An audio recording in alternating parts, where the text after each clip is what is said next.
How are you? Oh, there's Deborah.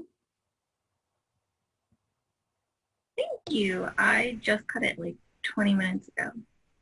There's an issue with the URL. What's up? At least when I imported it into my calendar, it was like saying it wasn't valid. So like the only valid URL for this is like at the top of the Facebook event. Because even inside, I don't know what happened. Oh, it's missing a 9. So Oh, okay. It must have at the cut end, off. yeah. So Let me use it under participants, invite, so I can copy. Okay. Copy the invite link.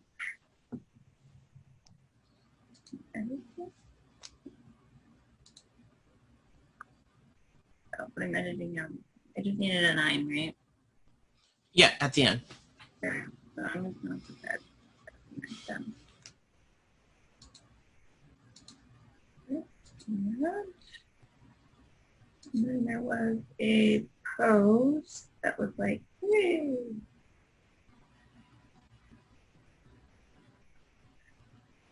Let me make sure that one was right too.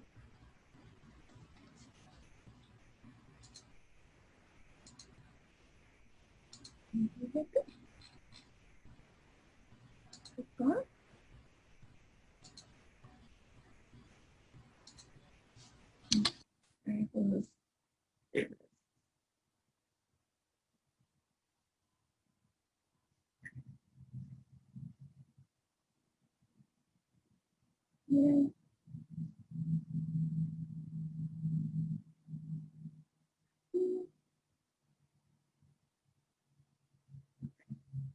Looks like I'll see it.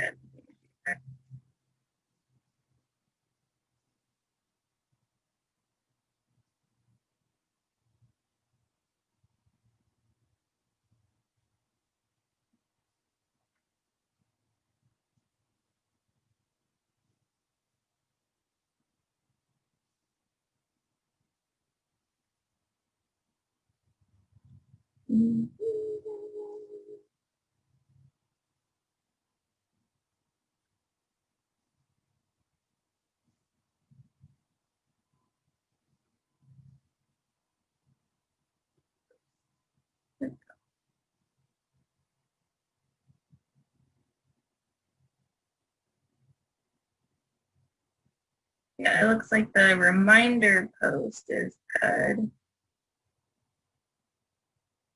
But it was just in the event 1%.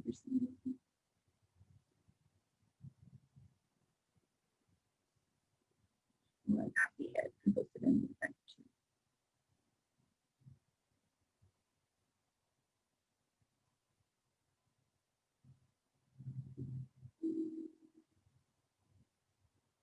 I know Kelly's gonna try to come, but I don't think she has power.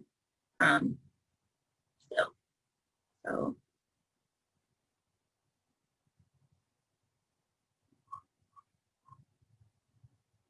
hey, there's Lori.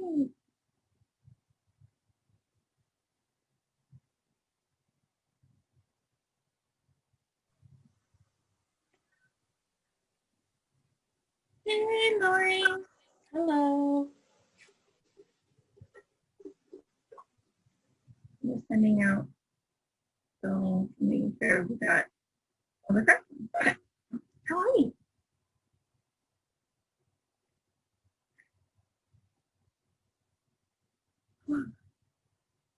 How is everybody doing?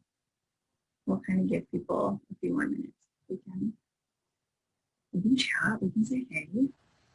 Okay, I'm okay. There's like, I think a house showing like right now, but this is also why I have my noise canceling headset, but I have a separate mic, so hopefully it doesn't sound like I'm in a hallway. So It sounds good. yeah, I like the new mic. yeah, it's this one. Wow, it's like coming out of the.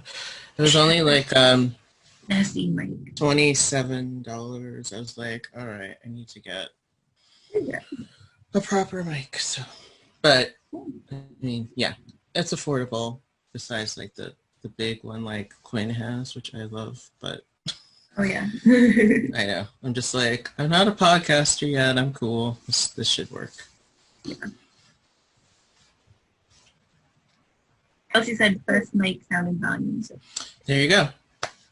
So, can you actually send the link for it? Yes, because I was looking can. for a lower price. Yes, but I will. I will put that in the chat if that works. Yeah, if you want to share it in the group too for everybody. Yes, not everybody may need it, but I'll do both. Okay.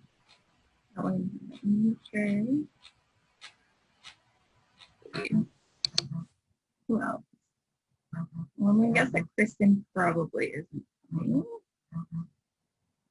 Anna said she was going to try to. Wow, I was going to. Can you hear that? We'll stop him if I hear it. He's not in here, but he left his phone. He's sleeping. Apparently, he left his phone. I think it's probably too early for Alexis. And Pam and Megan can't go. Okay. So probably just be up there. Maybe small. Thank you, Deborah. I'm going to look at it. Well, I'm going to wait to look at it because my computer won't make it.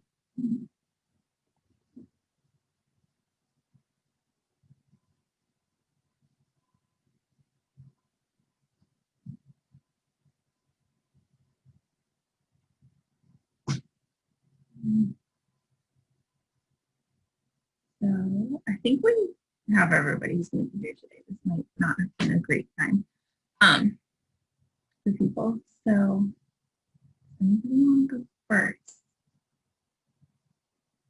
I will. Okay, yay, Deborah!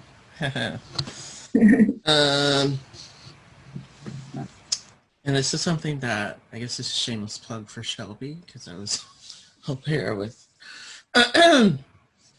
content strategy stuff, but I remember one of her posts was about like giving yourself the recognition that you deserve, like self-recognition, and that's something I've been struggling with even before I was in spellbinding sales, just like being seen, making sure, yay, Kelly. A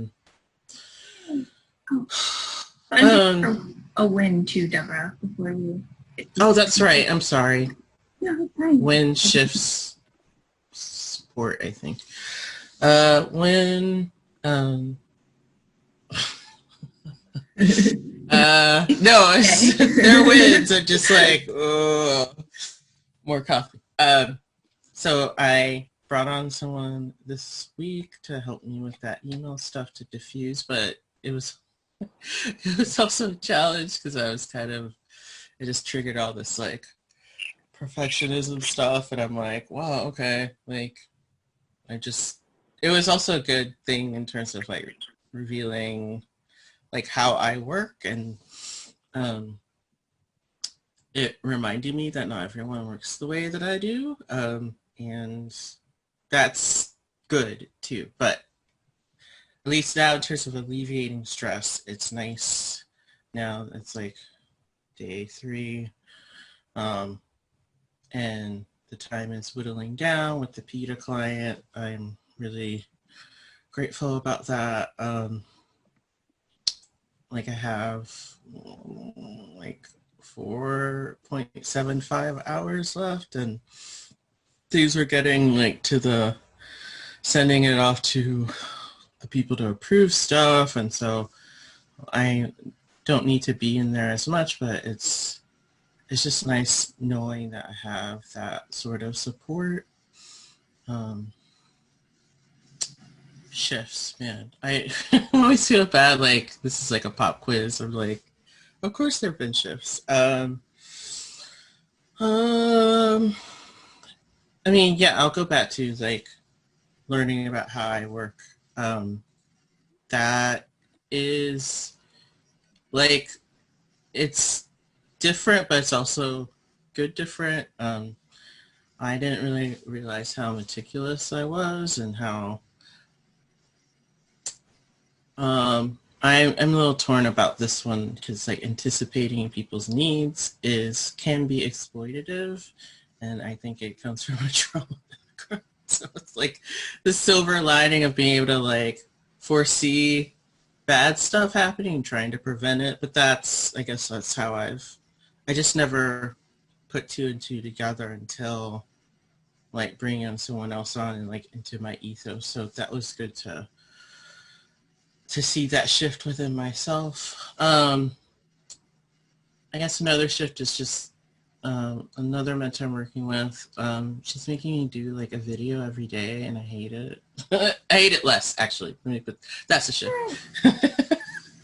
I've actually started to talk like longer and longer, which I mean, you really should keep it to 1 to 3 minutes. But if I start going, that it can be hard to shut me up. So I think that's a huge shift because video marketing is important, even though I hate it. I hope to, as I continue to do this, hate it less and see it as vital. And it's not for me, it's for other people. So that's a huge thing. Okay. So in terms of like needing support, it is that self-recognition piece. So this is connected to creating content. I've been on Twitter for like 12 years, and it's shifted a lot since then. I think it's become less of a Gen X thing and more a millennial and Gen Z thing. And so how they do things is different. And I just feel like I'm getting like, and this is probably tarot stuff, but it still applies to my content strategy business. I'm not gimmicky, I'm not like, but I'm also not like didactic. I've seen like people like being like talked down to, condescended, dragged, and I'm just like, that's not my vibe. But that gets a lot of attention. And so like, let's just say, for example, what's going on with the fires out on the West Coast. So like literally it looks like those folks are on the planet Mars. Like they're orange skies, like everything looks orange. And yesterday Mars went retrograde in Aries. And I mean, it was something that I noticed. Probably, I mean, it's hard not to notice. It's just like, wow, this retrograde is becoming so literal. But it's interesting who gets recognition for saying stuff like that. So it's just like, I say stuff, no one responds to it. Like, I mean, a lot of this is just like a numbers game. Like, so if you have a ton more followers, and they'll see you as an authority and then respond and share. So it's hard not to get into the comparison game for that, because like at the end of the day, like some of this stuff is about metrics and like getting your message out there, of course, to the right people, not just to anyone. But it's hard to be like, okay, I feel like the connection is I need to give myself more self-recognition, then that will translate into connecting with my audience. But I'm creating a lot of content now for LinkedIn as part of my homework with my other mentor, and I'm just kind of like I've created content before and it just doesn't get responded to. So there's a fear of like, I'm just wasting my time as a double Capricorn. I hate that. I'm just like, it's a demotivator. If it's like, I've done this before, I've been consistent with it, nothing happened, I don't want to do it again, even though I feel like my audience, my ideal audience is there. So that's what's swirling around in my head is like, I am keeping true to myself, but I don't, and I'm not going to like transform myself into a millennial or Gen Z person and like find myself on TikTok. That's just not my brand. That's not me. And that's important because I don't necessarily want to work with people who are on there. That's just how it is. So yeah, like I feel like I'm like trying to untangle this ball of stuff where it comes with being online, knowing that it shifted, um, but knowing that I'm probably going to be working with people around my age, and I know how they connect, but it's still like, yeah, I mean, it's a Capricorn thing. It's just like garbage in, garbage out. I want the investment of my time to like have a high ROI, and like I know part of this is experimentation, but it's also like I'm not new to this, so it's hard. It's hard to be like basically feeling like my everyday life on Twitter is a failure, even though I'm like saying the same things and showing the same things, and then seeing some of that similar failure with like my own business. But I can do it for everyone else. That's what's weird.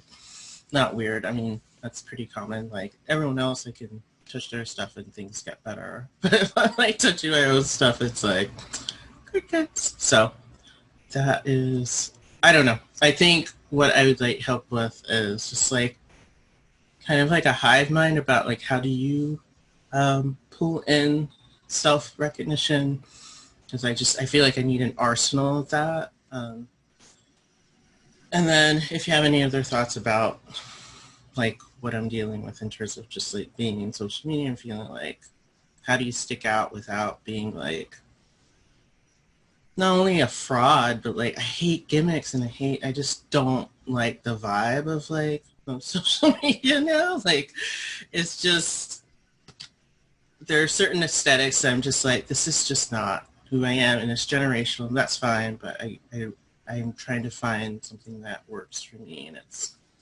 hard. So yeah. Did anybody have any thoughts to share on the first part, how to add to self-recognize? Looks like Kelly's got a little hand. Self-recognition is difficult. I know you're not a projector, Deborah, but it's definitely a projector problem.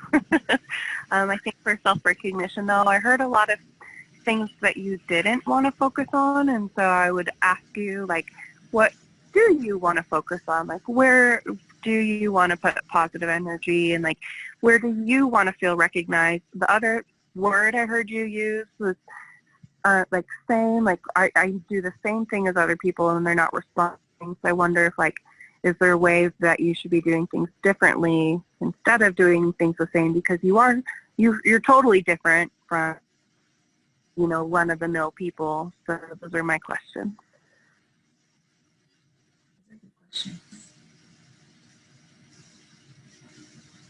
I know Deborah's typing. Thank you. I would just add, Deborah, to the, like those dragonfly moments you and I had talked about. Anything that makes you have that moment of intrigue external is a reflection of something intriguing within yourself.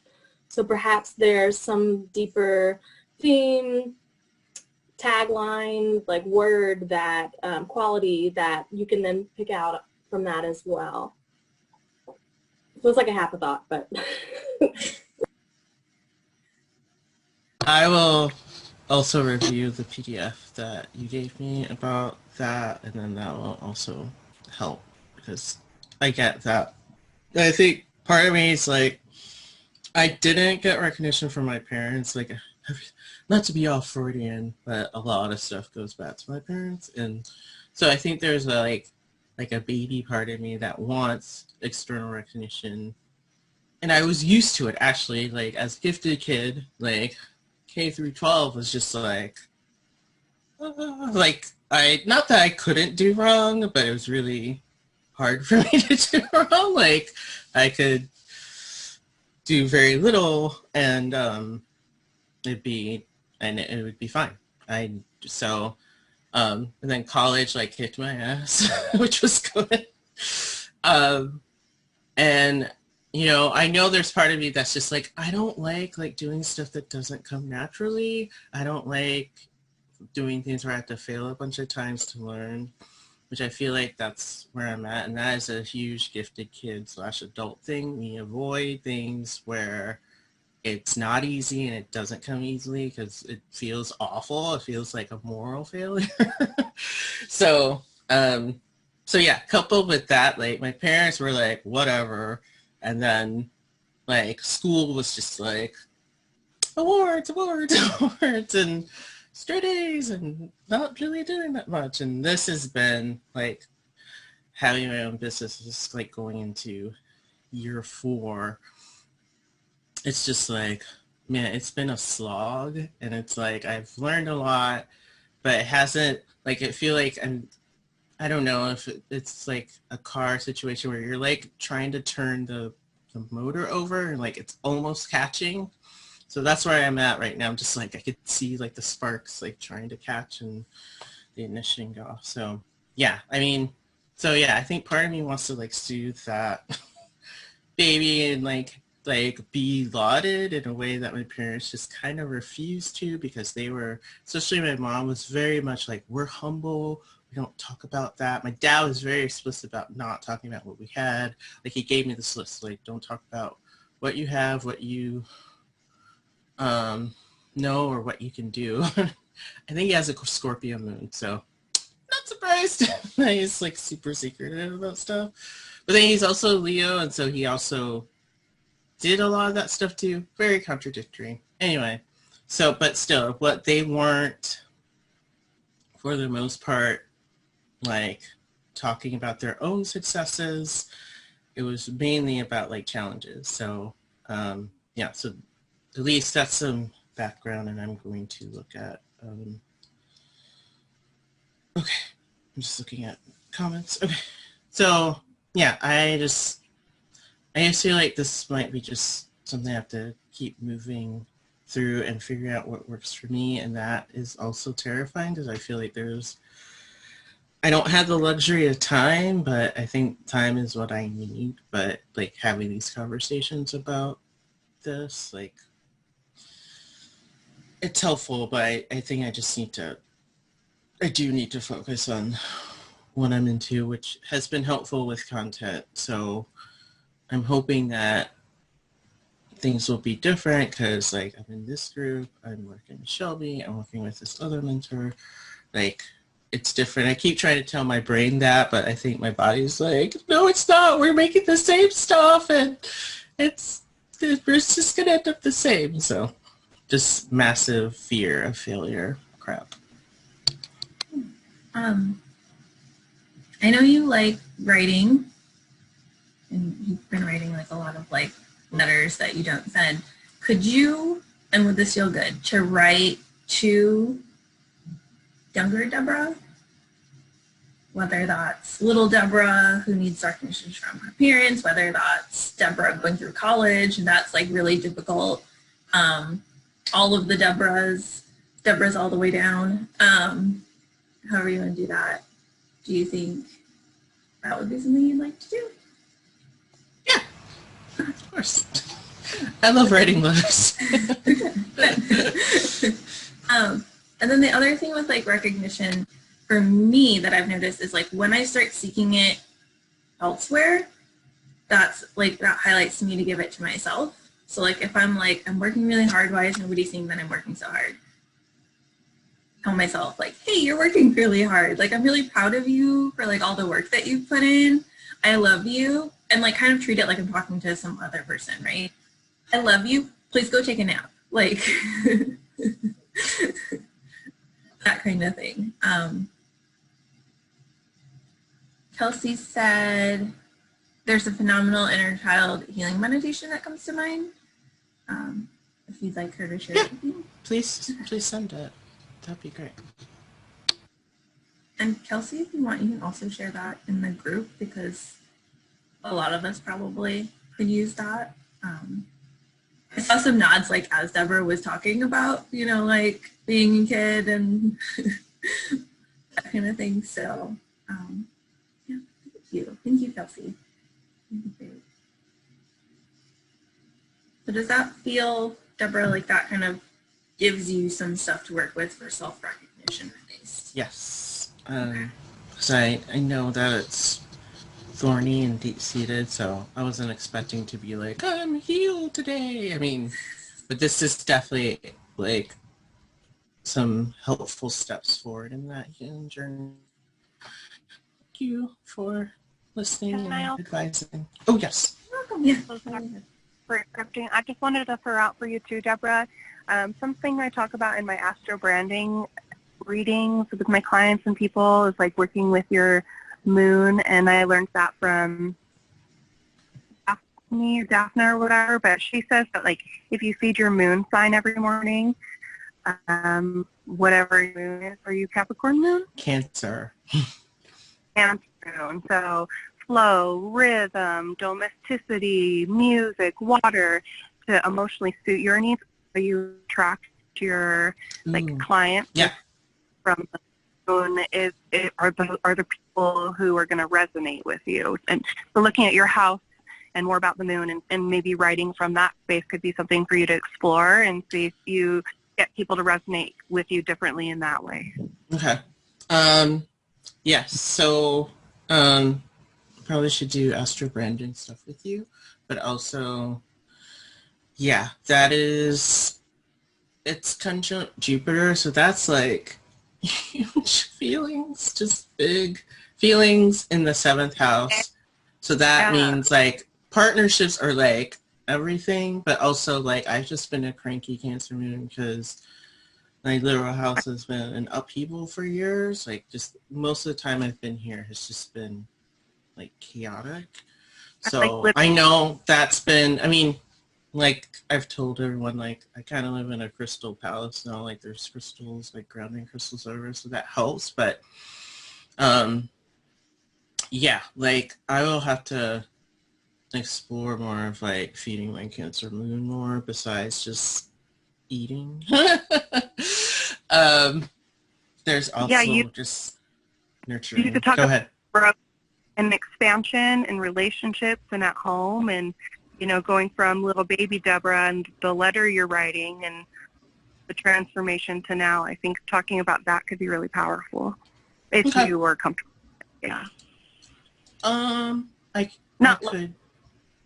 just, What's that? Just think about it. You don't have to like go super personal. It's just the concepts, you know. Yeah. No. No, that's good food for thought. I just need to see how to structure that so I'm not like oversharing. But yeah, no, that's good. Thank you. You can also write it out and overshare privately, and then you can go through and find the gold nuggets. Yes. So. Yes. Correct. Everybody's nodding. So yeah, I was just going to say, even before you said that, Shelby, I was visualizing a ladder where you have the ladder and all of the rungs might be the things you decide not to share, but you have the like support beams, and then you can, pick out the things that then keep the structure or the point. But it's super helpful for you to go have because what's overshared externally is the appropriate amount of sharing internally, because those are the things that are needing to be out.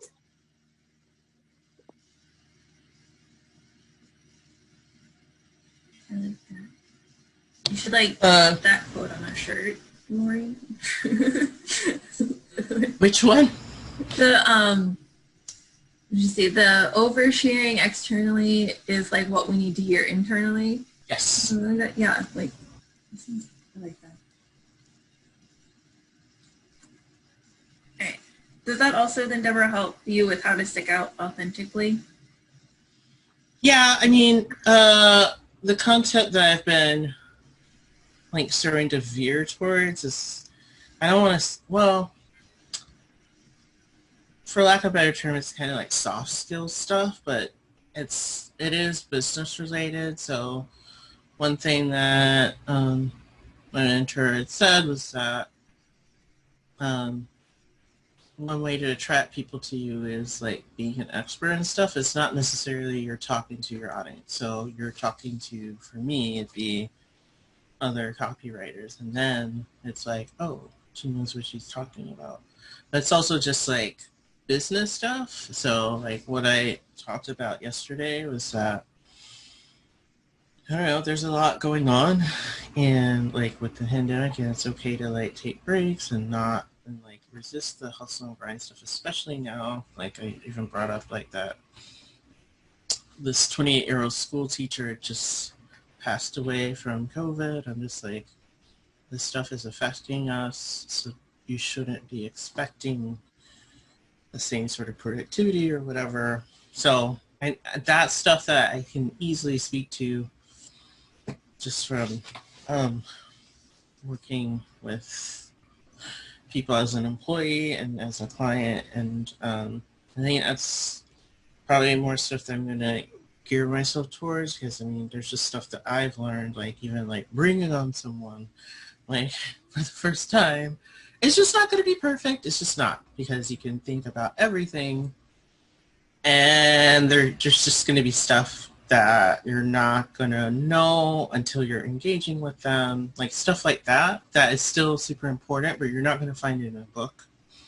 But that I think people also see that I care about them as people. I mean, that was one thing that I was saying yesterday in my video. I'm like, we're whole people. We're not like these machines. Like, this stuff is affecting us. Make sure you're taking care of yourself first, always. I don't think there are enough people saying that aren't like, I don't know. I mean, even I think therapists need to hear that as they're taking care of other people. So, yeah. So that is probably more the stuff. I mean, some of the content has been like, hey, this is what an Oxford comic can do. It can cause you to lose $5 million if you don't have it. So there's probably a mix of like content stuff, but also just like how to have a business that's human and not like run by capitalism and I guess heart-centered. Not my favorite phrase, but I think that's where it comes from. But yeah, I think like, and this is something another astrologer said when he looked at when they looked at my chart. They also have Jupiter in Cancer, and they were like, you just need to throw that into your business and not necessarily your personal relationship, because you'll just end up feeling exhausted. So that's a good reminder, not necessarily to put it into my clients, because that's why I have the PETA client now and I've been emotionally overrun, but at least into my content in terms of like showcasing like this is what I'm about, not just like I'm going to talk about all these technical things about writing, but just stuff that I've learned. Like even like, how do you know when you should probably bring someone on? How do you know when you should probably like let go of a client instead of like holding on to them and hoping things change? I think that's stuff that can be me that I don't necessarily see much of out there. So yeah, so thank you very much, Kelly, for reminding me of who I am, basically. It's really helpful. Yeah. I wrote down you care too, just to reflect that back to you. I think that's what's going to make you stand out. And I think that goes what to Kelly was saying about the moon and Cancer and whatnot, is that you deeply care. So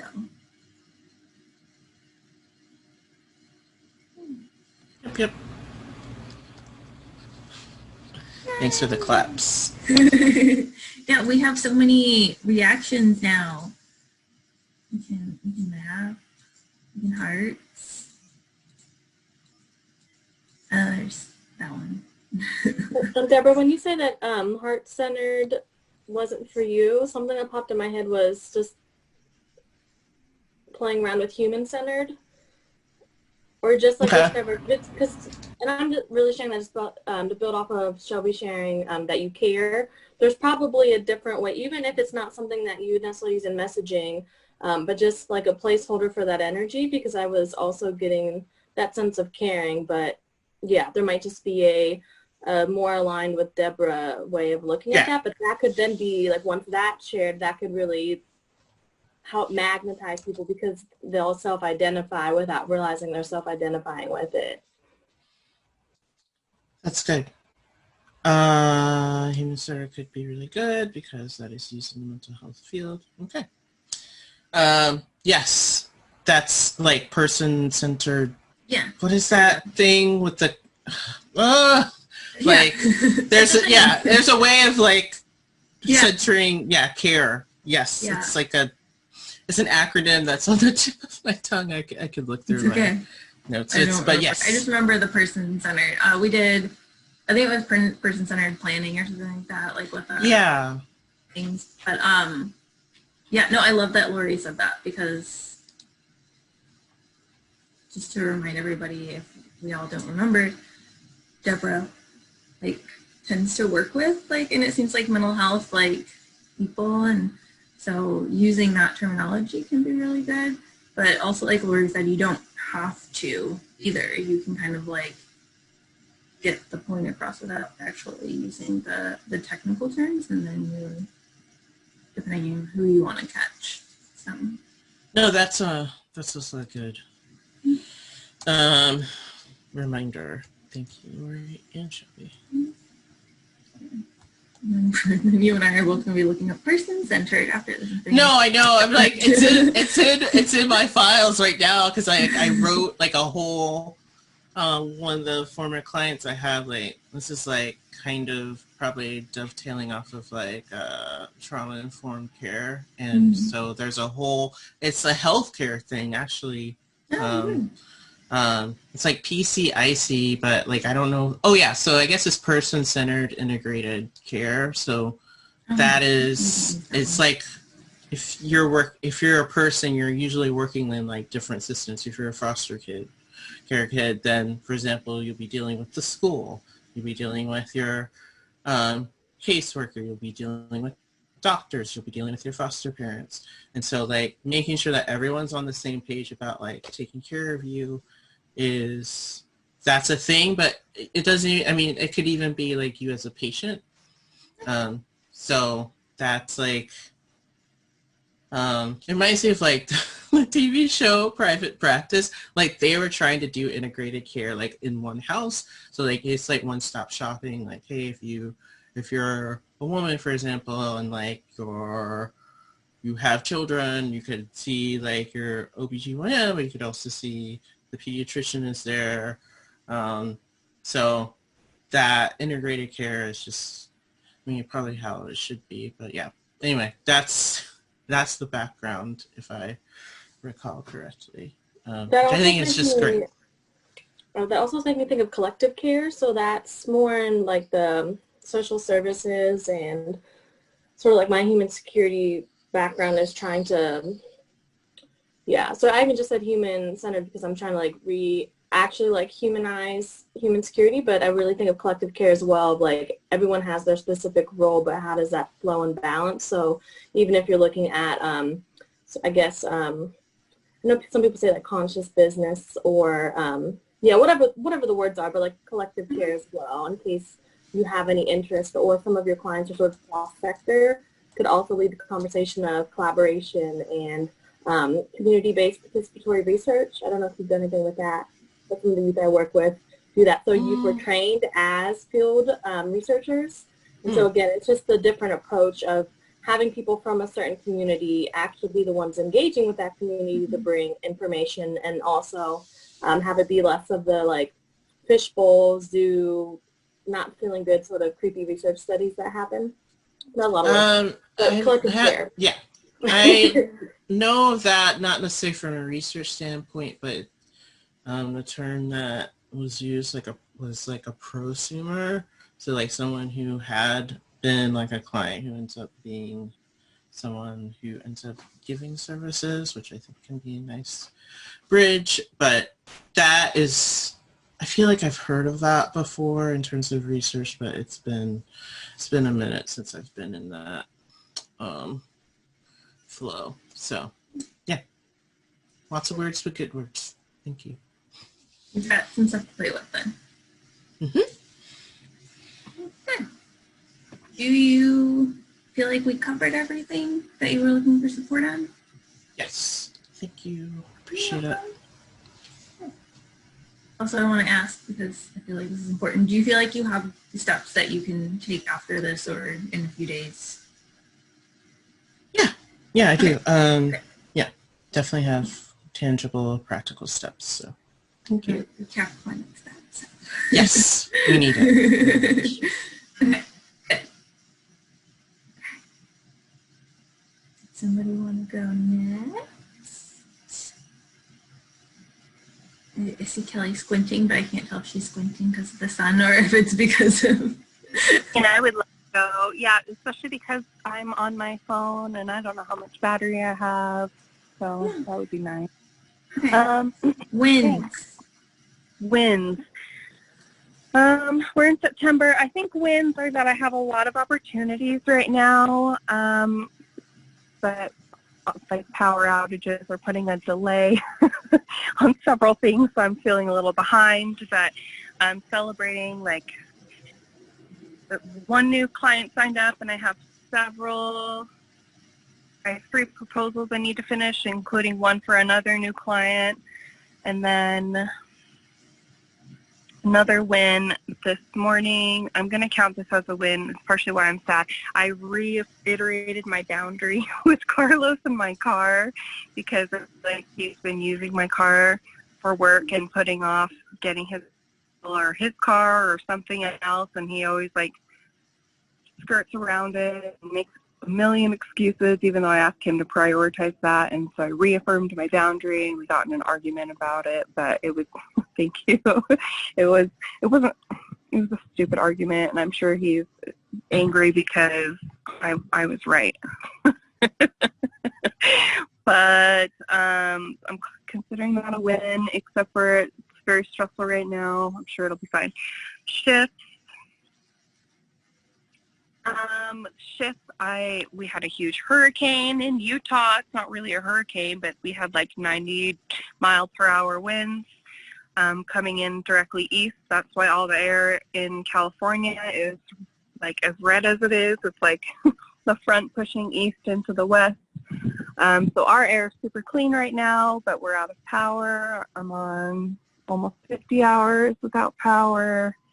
And like some of my neighbors have it, so I'm very frustrated.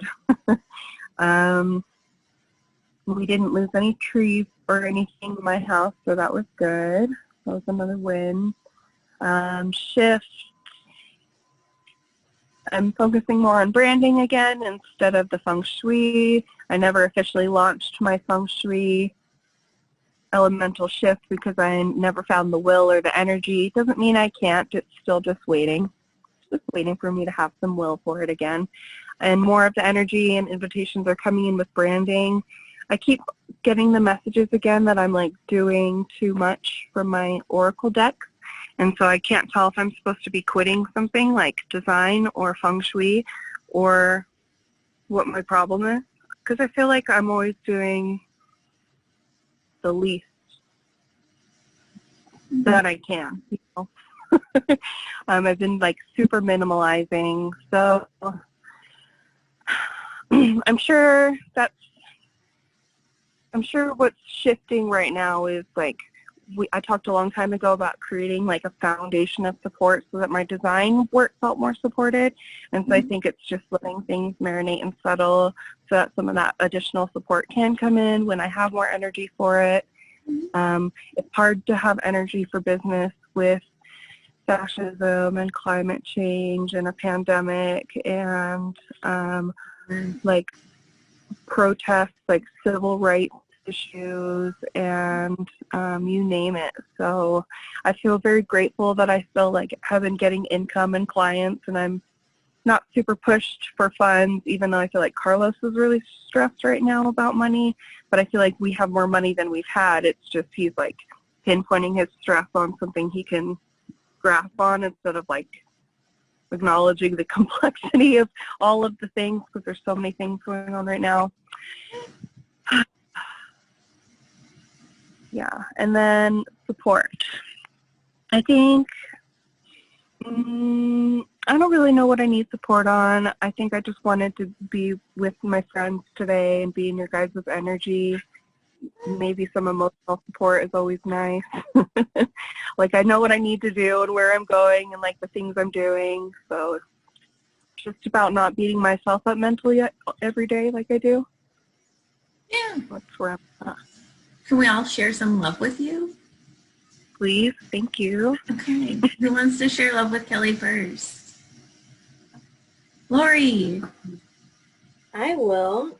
Kelly, one of my favorite things about you is that you are so great at making recipes, both literally with food and not. So just your way of really seeing people on an energetic level and giving such practical ways to reclaim that about yourself and then have that like self-literacy. I'm constantly looking at the little graphic I made for how you said, I'm here to have my Virgo library of services, inspire people with my Aries energy.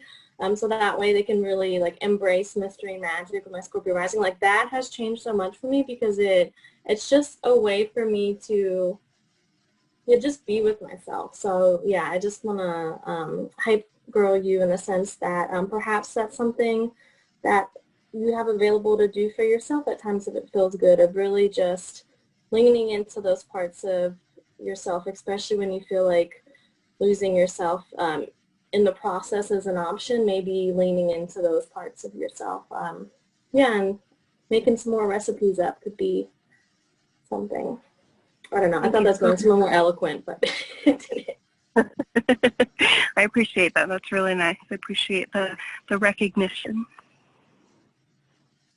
Yeah, just now, like when you were talking with me, I just appreciate your insightfulness and how it intersects with astrology. That's just super. I think I was talking to another astrologer who is like an accountability partner, and this other astrologer who was talking to another astrologer, she came up with this term astrobaiting, which is basically like, where it's like, okay, well, my sun is trine Saturn, mine is, and then you just start talking aspects and you don't sound like a human, you just sound like you're like, I don't know, you're a geometry teacher of astrology.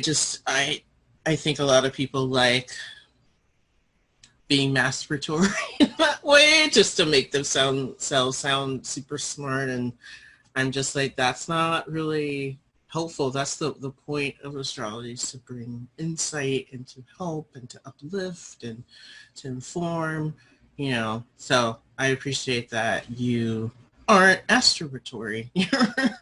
You're just yourself, and you're full of, I just love that Aries fire that's just like, phew, like this is how it is, and it helps me a lot. So thank you. Thank you, Deborah. It's so nice of you. I appreciate it. I'm going to read Kelsey's first. Kelsey said, Kelly, I admire so much about you, and I always appreciate your powerhouse energy, constantly showing up, making moves, inspiring people in the wake of all you do. Thank you, Kelsey. That's so nice. You guys are so nice. Yeah. Now my turn. Yeah. So, Kelly, I don't know, we were accountability buddies, and so I really appreciated your like to the pointness. I don't know, that's not really a word, but you were always like to the point and still supportive. Like you didn't beat around the bush while you were being supportive. You were like, here, also I love you. So I loved that about you.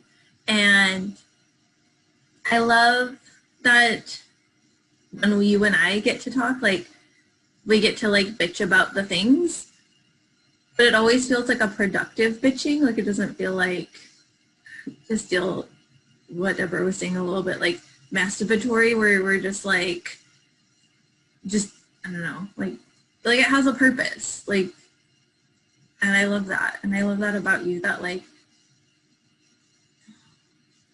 whether or not you're aware of the purpose, or you consciously go in with the purpose to what you're saying and the words and the fire, like it always has a purpose regardless. And it always like illuminates new things for me. And so I really love that. You bring me a lot of insight. Wow, thank you so much, Shelby. I agree that our bitch sessions are super productive and like energy moving. Thank you. Yeah, I feel a lot better. You guys are nice. Thanks.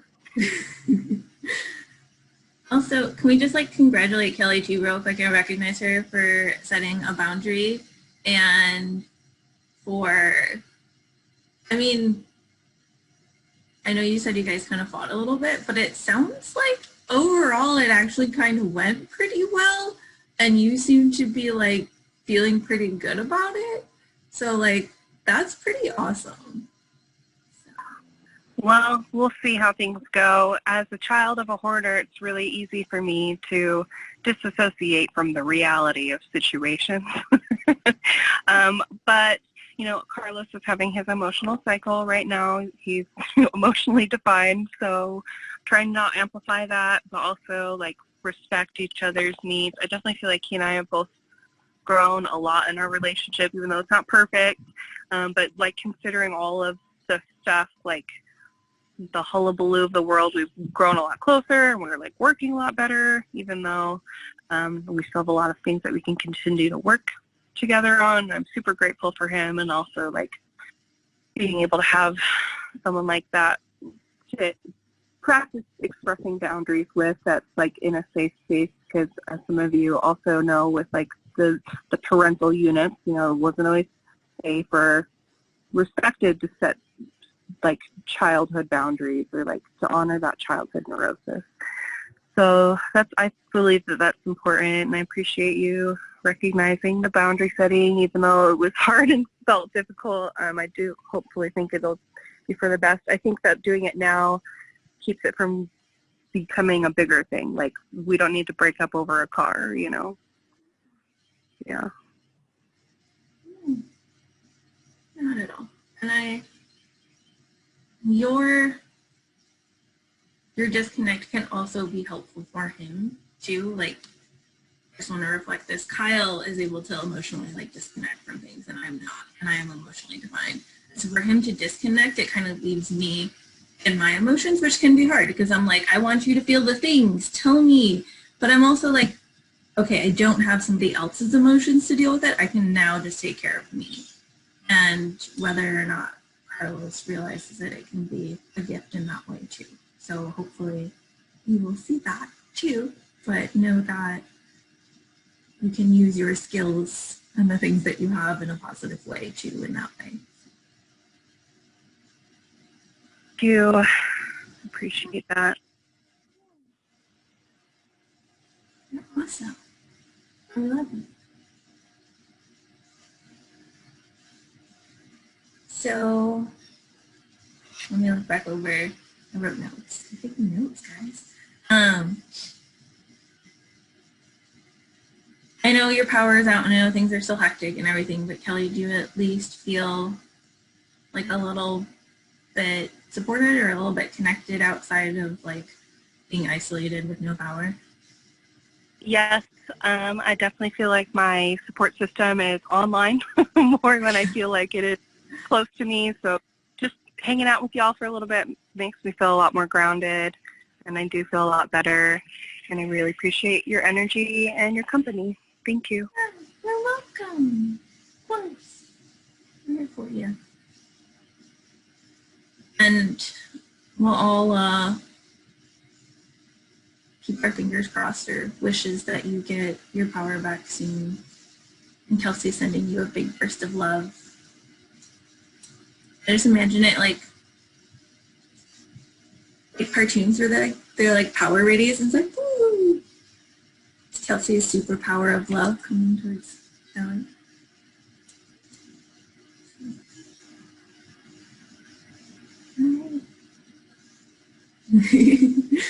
Kelly's receiving.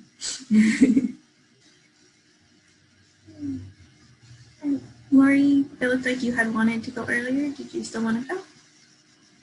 Sure. Yeah, I started and I was like, I actually feel like Kelly's going to go, but I was going to volunteer in case no one was.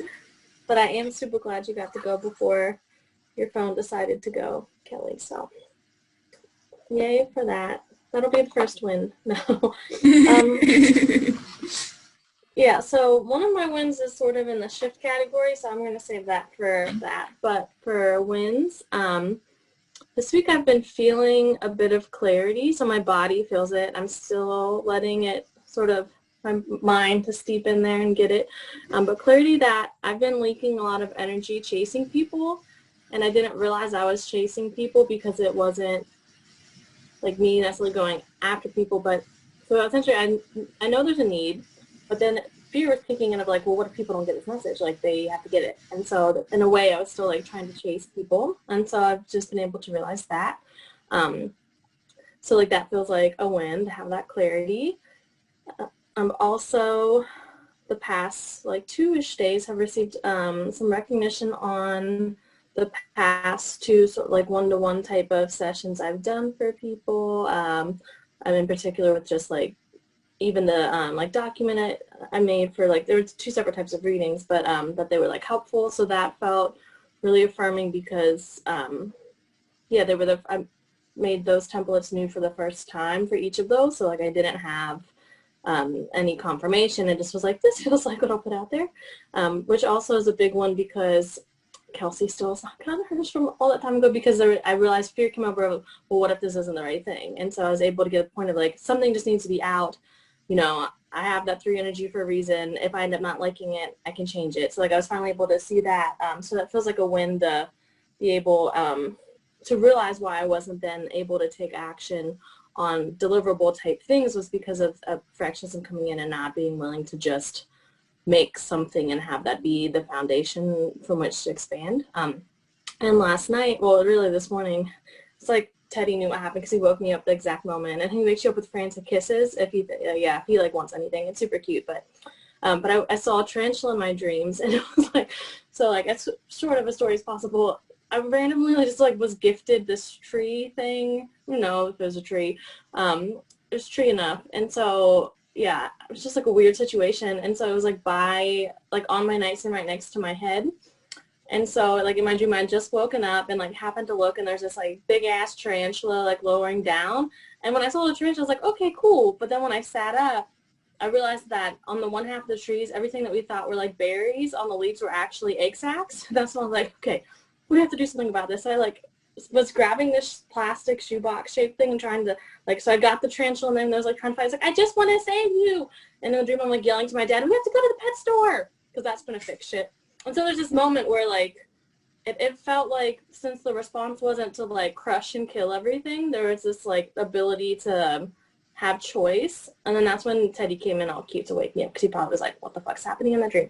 But after like I woke up a little bit, I was able to realize that one of the cards that I pulled for my like 30th birthday spread was the tarantula, and it really is about being at a crossroads and having a lot of choice in your life transitions. And so I don't really know what the next step is from that, but like it feels like a win to be able to have parts of a dream that feel relevant, whereas my dreams are usually just reenacting like the 8 movies I've seen the most and mashing them together in a way where it's like, why would that be a thing? So to actually be able to feel a connection to certain messages feels like a win. Because I have been trying to set more intentions that night before bed, even though last night I fell asleep and hit myself in the face with my phone because I was watching IG Lives. So I didn't set my intention, but I know that happened because when I woke up, my phone was next to me, and I was like, what happened? So yeah, I was watching a human design one, so I must have been good if I fell asleep. But yeah, so into shifts. So this week I went down a really fabulous rabbit hole for human design, and it was so needed, and I learned more about motivation. It's one of the things I haven't looked into. And actually realizing what it means to have a need motivation, and the transferred one, or the not self being fear, and that's really where that clarity came from of chasing people with the fear part. And I also realized that so many of the things that I've ever done was this either a fear of if I don't do it now, I won't be able to, or not taking action because I'm afraid that it won't be right. When really having that reframe of, if I see, how my energy works is, if I see there's a need, then that's where the motivation comes from, is addressing the need. Or just doing something about the need. It's not even about the how or what it is. It's just knowing that the message I'm here to share is, there's this need. Here's something that can be done. Take it or leave it. But that has brought a sense of simplicity. I haven't put it into action yet because it's so new, but it feels now like I get what simplified existence without the mental pressure could be like. So that's a shift. And also I've been able to feel access to choice with leaning into myself and not losing myself. And so just to share, a few of you already know, but this weekend I had a miscarriage, and it was 15 years to the day of my last one, and the last one was under really traumatic and violent abusive circumstances. And this one was not. It was just that happens to people sometimes. And so the first 2 days were full out doom, but I'm so grateful in the shift that the doom was only 2 days. The time before it was like a year, because no one knew. I was completely alone at 15, like it was a secret. And so I didn't have access to any choice. I had to, like, after that year of just doom, I just totally checked the fuck out, because like there's nothing else left that I can do. So this time being able to, again, like lean into myself and have access to choice, yeah, having doom be 2 days and not a year has just been phenomenal. And when I was in doom, I didn't think that there would be a way out. So I'm just really celebrating that. That's the one where it's like a wind shift in the way of just having access to something else. And from that, I've also been able to have a realization this week that I was telling myself that, oh, I don't soundboard a lot, because if it's something I don't soundboard, I just know it's a no for me. But I've also then realized that there are probably things that I could soundboard to get that energy moving, because I've realized what I'm telling myself energetically when I don't soundboard things is that I don't have access to choice. And so I've been sat, and so the other day I was at the office for my day job till like midnight, because I was told that day, like, you have to go clean out your desk, and you're going to accumulate a lot of shit after 7 years. So I had like really bad headache, and I was driving, and so I was like, you know, I'm just going to start soundboarding and asking myself, like, what do I need? So I start talking, and then after like 30 seconds, I realized that my other hand started subconsciously massaging my scalp, and just realizing how much pain there was in my scalp and like the tension, but also that just by initiating the mental energy of soundboarding cued that my body could now take over. And so what I needed was just to massage my head. I didn't need to get to a conclusion verbally with my soundboard, but it was this really beautiful shift, or this moment that just by initiating the soundboard, my body was able to then have the microphone and pass in. Because I wouldn't have mentally chosen, let me just rub my head and it's going to be fine. Like when I say at one point I had this thought I almost puked on the steering wheel, but I was totally okay with it because I felt so much better after. So yeah, it was just like this nice shift of, yeah, having choice. That really feels like a big shift right now, is choice. So that was a lot. And so part of the clarity I shared in the post in the group with, I think the Wednesday one, yeah, for like what type of support, is that about chasing people. I just know, I've noticed for about a year now, I'm at the point where I'm like, I need to let myself notice and not just be like, oh, that's cool, ignore it. But yeah, anytime I try to do something live, it just doesn't happen. People don't show up. Like if it's something I'm hosting, all the workshops that I've done for providing have been like other people put out RFPs or something, like they're hosting something and then it comes from that, which makes sense because then I'm like not initiating in that way. But I also know that, and thank you, Kelly, for this feedback, that really like just when I'm one-on-one with someone or in person, like that's where like magic happens, so to speak. I can be my full self. I have energy to play with. I can guide people. Those things happen. So I'm sort of in this place of knowing that live things aren't at this moment what is honoring anyone's energy, but also knowing that having that personal connection is important, and layering in that need motivation. It's like I don't, it differs from desire, where if you have desire motivation, you really need a huge audience. For need, is like I need deep connection with the people I'm meant to deeply connect with. So what it's feeling like, and this might turn into a soundboard, but that's okay. I still accept anything that comes from what people experience. But what it's feeling like is that by having either evergreen things or, like, again, that sort of Virgo library of just having things available, people can then sample with like my taste cognition, sample that energy, and from that then there's the on-ramp and the ability for them to access me in that way, and then things that could be more in person happen. Then maybe there will be the few really deep intimate connections, and then there can be a live because the people are already there. And so it's more or less just like what could be the simplified steps on like what to do with this information. Because there are, before Life Lifed, I thought September was going to be Self-Ship September, and it's going to be a whole month, and I had Yes and Yesterday, like the program planned out for the whole month and all the stuff, but it's just not the life that we're in. But so I could see that that could very easily be something that I pre-record and have available.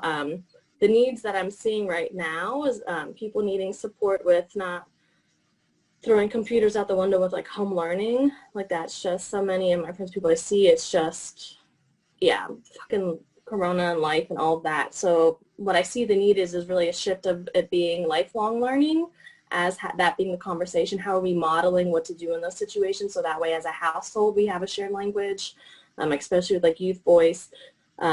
Also, I've been getting a big message lately that feels like it's ready to be shared of keeping up versus upkeep, and how when we're trying to keep up, we're losing connection with how we're really doing. But when we're doing upkeep, it's really about doing what sustains us, doing what provides us energetic boundaries, doing what nourishes us.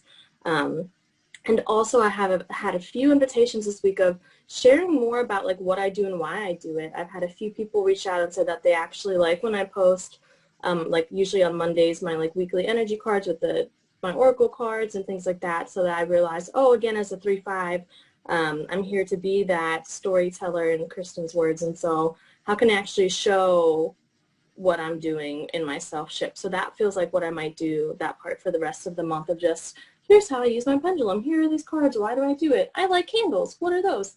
And that feels more playful and fun, and just like, yeah, because what I realize with what I'm sharing out often is the outcome, not the process. And the process is what really, as someone who's here to be observed, can be what's helpful, and then people get curious of, well, what could this process be like for me? So those were all the words, half soundboard, but I'm glad there's a replay so I don't have to take notes. But yeah, I'm open to anything at all that comes up. Yeah, and if you heard stuff in soundboard that I may not have, whatever. Yeah. So I'll ask everybody else first, did anybody hear anything in there? Or did it spark anything that you wanted to share with Lori? Okay, I see Kelly. Okay, I'm just trying to not jump in, wait for the invitation, huh? Lori, so one thing that really stuck out when you were talking about your invitations, this maybe isn't exactly an invitation you were receiving, but maybe it is. Like, I was thinking about how in Nordic countries or Finland or whatever, they do play learning, like, because a lot of, there's some crazy ass birds around here, but there's like, making weird noises. Play learning. So like they don't even have school. They just like play all day. Or like even Montessori's, they do engaged like play learning. I did Montessori for kindergarten. I went back to public school first and second grade. It was totally miserable. My family put me back in Montessori for third and fourth grade. I progressed so fast, and then they ended it fourth grade, so I had to go back to public school in fifth grade. And Montessori was super fun and helpful for me, so I just don't know if that's something you would want to think about, or if that's part of your invitations, is like helping people play, learn, like embody play. Jenna Zoe's My Human Design Instagram account had a post about profile types, and she was saying something about 3/5. If I remember, I'll try to tag you in it later, but it was like about this very same thing that you're talking about. And like, and your body exuberance is partially the invitation, so like a lot of your play is like the motivation that inspires people to do whatever. Thank you. Those are my thoughts. Yeah. Yeah, I really feel that part about the body exuberance, because again, it is like when I'm being quirky Lori, that's when I feel like it's like, again, that Care Bear riding a unicorn, where it's like, wow, this is me. Like, I feel like I have energy to share out. And when I'm not in that place, then it's like I just feel like a dusty ass Cheeto that's been under the couch for a week. Like, you know, knowing that there's a time for both of those things, but I don't always want to be the dusty Cheeto. And also, sorry, I'm just jumping right into this before I lose my thought again. Yesterday, you were talking about technology and how you could do it, and I feel like a super, super simple, the most like bare minimum way that you could explore seeing if this is fun or if it works for you would be to make your videos, host them in YouTube unlisted or wherever, and then make like a PDF download with clickable links, because I think you can do that in Canva. But that way you can just like receive a small amount of money however you want to receive it, PayPal, Venmo, a website, MailChimp, except for you're not doing MailChimp, you're doing the other one, doesn't matter. But then you just send them a file. And if you even hosted it somewhere, like in a Google Docs, and you just sent them the link, you could update that link with new videos. And that could be a way to explore collecting your content into a way, getting it out to people, being able to update it, and then, you know, you'd have other methods of like exploring technology while trying to get that out to people. Did I complete the circle there? Yeah, and I like love when what I didn't say earlier, Kelly, is one of the things I love is how our 5 energies bounce off, because that is what I had written, what I had written down when I thought Yay was going to be live, was that, yeah, I had like a side thing with like Kristen's one email, maybe it was part of the client prescription, but of like all the ways that you could possibly make however much money. One of the things on there was like, you know, like having that approach to having that be the beginning of the, oh my gosh, there's so many words, okay. Library, yes, that that felt like a way that I could start it. So thank you for reflecting that back, that it can really be like that simple. It's like, what do people need an update on? Cool, boom, it's updated. Like that feels, yeah, all the words, choices. Oh, it's so funny. My body knows what's happening. Sometimes the words. I need like more figuring out the specific exact details. Just reach out to me and we can schedule a time and try to talk through it. Great, thanks. Yeah, and I also just like, yeah, would feel like I would be okay with posting or just sharing, just being like, does this navigate well for people? Just to like remind myself that there's options of just like, can you look at this? Click shit. Does it work? Cool. Like, yeah, it has to be fun for you, basically. As long, like, what makes the most sense for the simplest transformation or whatever, or simplest way to access whatever. And I've heard you say that before, but there was still like so much chatter of like this or that or this or that. And so like really when I read that shit about motivation this week, I was just like, oh, that's how it can be simple. It's just like what needs to be done. And I had stopped using the word need a few years ago because it made me feel desperate. And so even that way, I was really like not having sovereignty or access to any of myself. And so the past few days, I've just been changing of need, and even helped with like food relating things, and realize like when I'm like emotionally eating, which like as a self-student thing, it's always fine as the option. But when I'm only operating in that, I was like, oh shit, well, what do I need to eat? And then like I chose the salad, and I felt much better because I'd eaten like 8 pastries. Okay, I'm going on a rant. Thank you. That was really lovely. Shelby's like, my head's getting heavy. No, I'm like pastries, I went to Bush's yesterday. It's a little grocery store thing. And they had pumpkin donut holes. And so it made me think of like pumpkin donut holes. And then my brain was like, pumpkin donut holes. It's so funny. Well, actually, in that, to share like another shift, I'm just sharing all my wins and shifts for like 4 days. But yesterday we had a potentially really traumatic experience. And you've already heard this, Deborah, but we've moved like 2 years ago, but I was still taking the dogs to a vet that's 40 minutes away, one way where we went, you know, because there was this like a bunch of fears layered of like, what if anyone's, I mean, there's just so much shit. And so I would like, my husband would remind me like, oh, well, you know, there's a new one that's literally 3 minutes away. but I still was like, oh yeah, I'll do it, and I didn't. So I drive her there, get there, there's literally 35 to 40 cars, and there's no schedule, it's like walk-in. So I was like, okay, and I'm calling for 20 minutes. I never got through because so many people. And when I finally got through, like, yeah, it'll probably be like 3 hours, and our office hours will be closed by then, so we won't get to you. And I'm like, well, I'm not making, an old lawyer would have been like, well, we're already here, we're going to sit. And so I was like, no, what did I do? I called the new vet. I sat on the phone while she barked at every dog and was miserable, but it only lasted 10 minutes more then, and like scheduled all the new shit. And it felt like such a choice where just like, oh, okay, this is the new thing that we're doing. Like, I was able to just explore what happened when I called.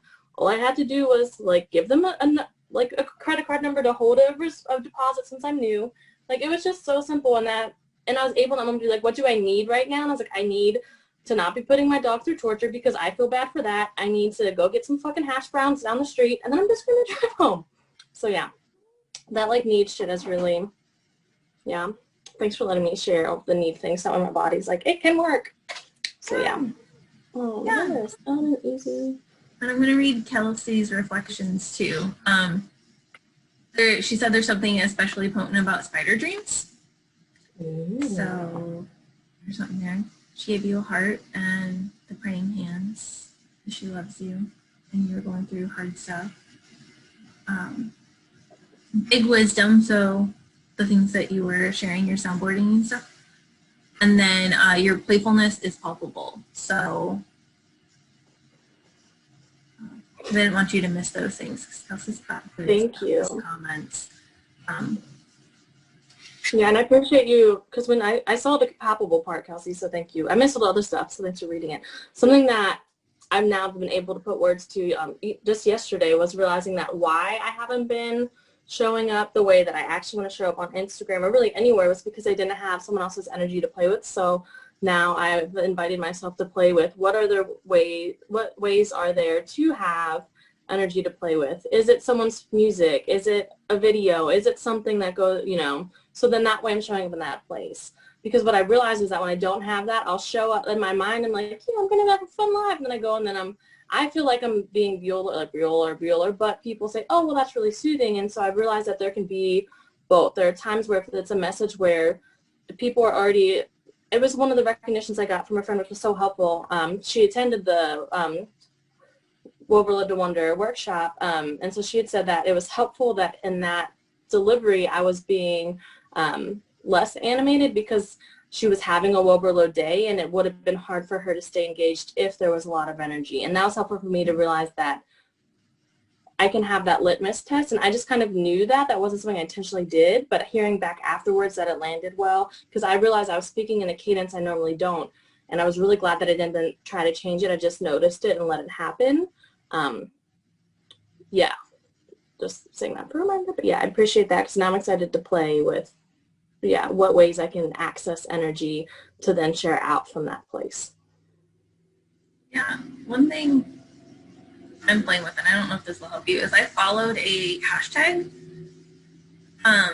And so now I get posts from people I don't know, and that gives me a new energy into my Instagram.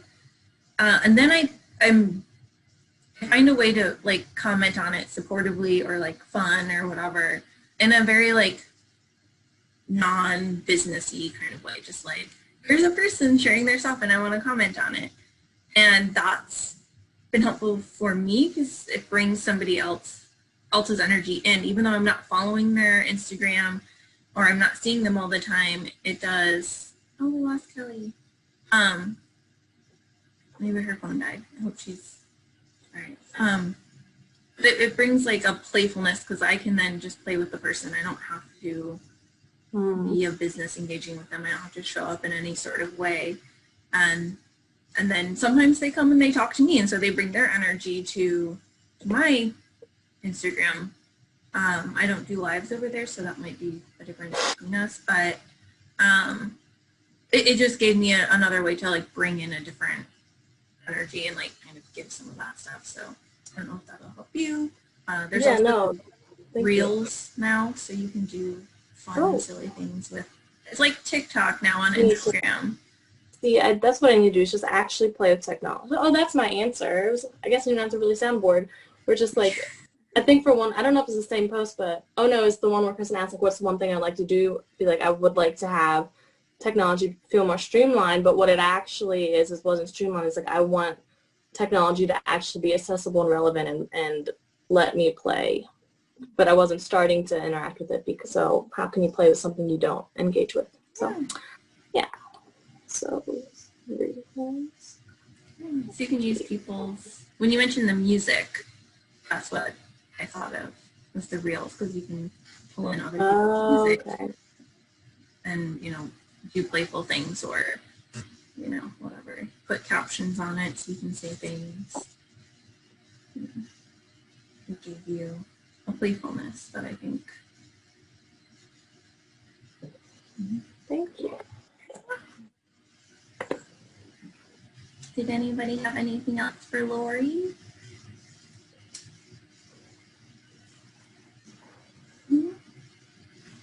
Thank you, everyone.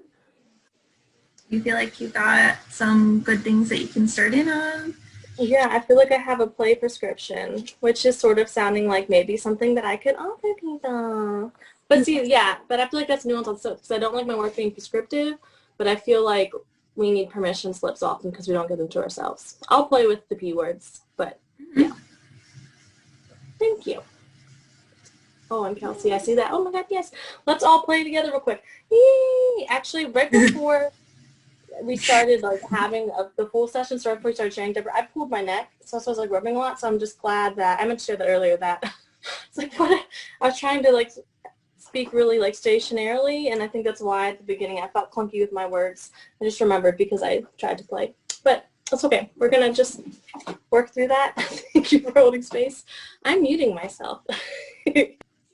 Okay, little play. Yay! Okay, T-Rex played. Now I'm muting myself. I'll just be like, okay. Now, another thing. Have you, has anybody ever watched Wallace and Gromit? It's a claymation. Okay. Wallace, it's really good. It's cute. Kelsey has. Yes. Thank you, Kelsey.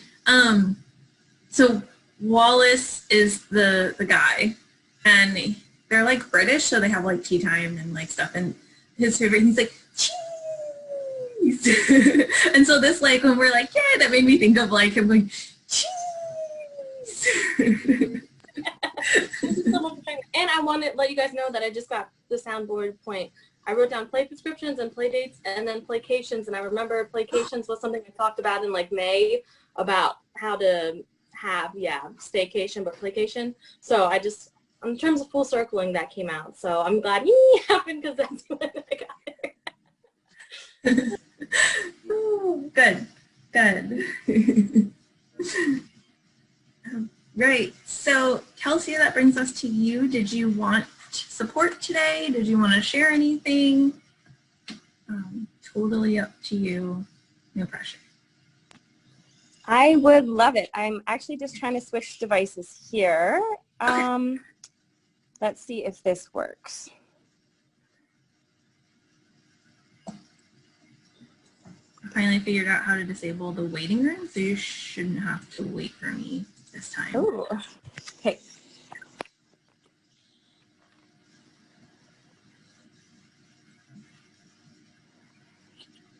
Yeah, there's 2 Kelseys.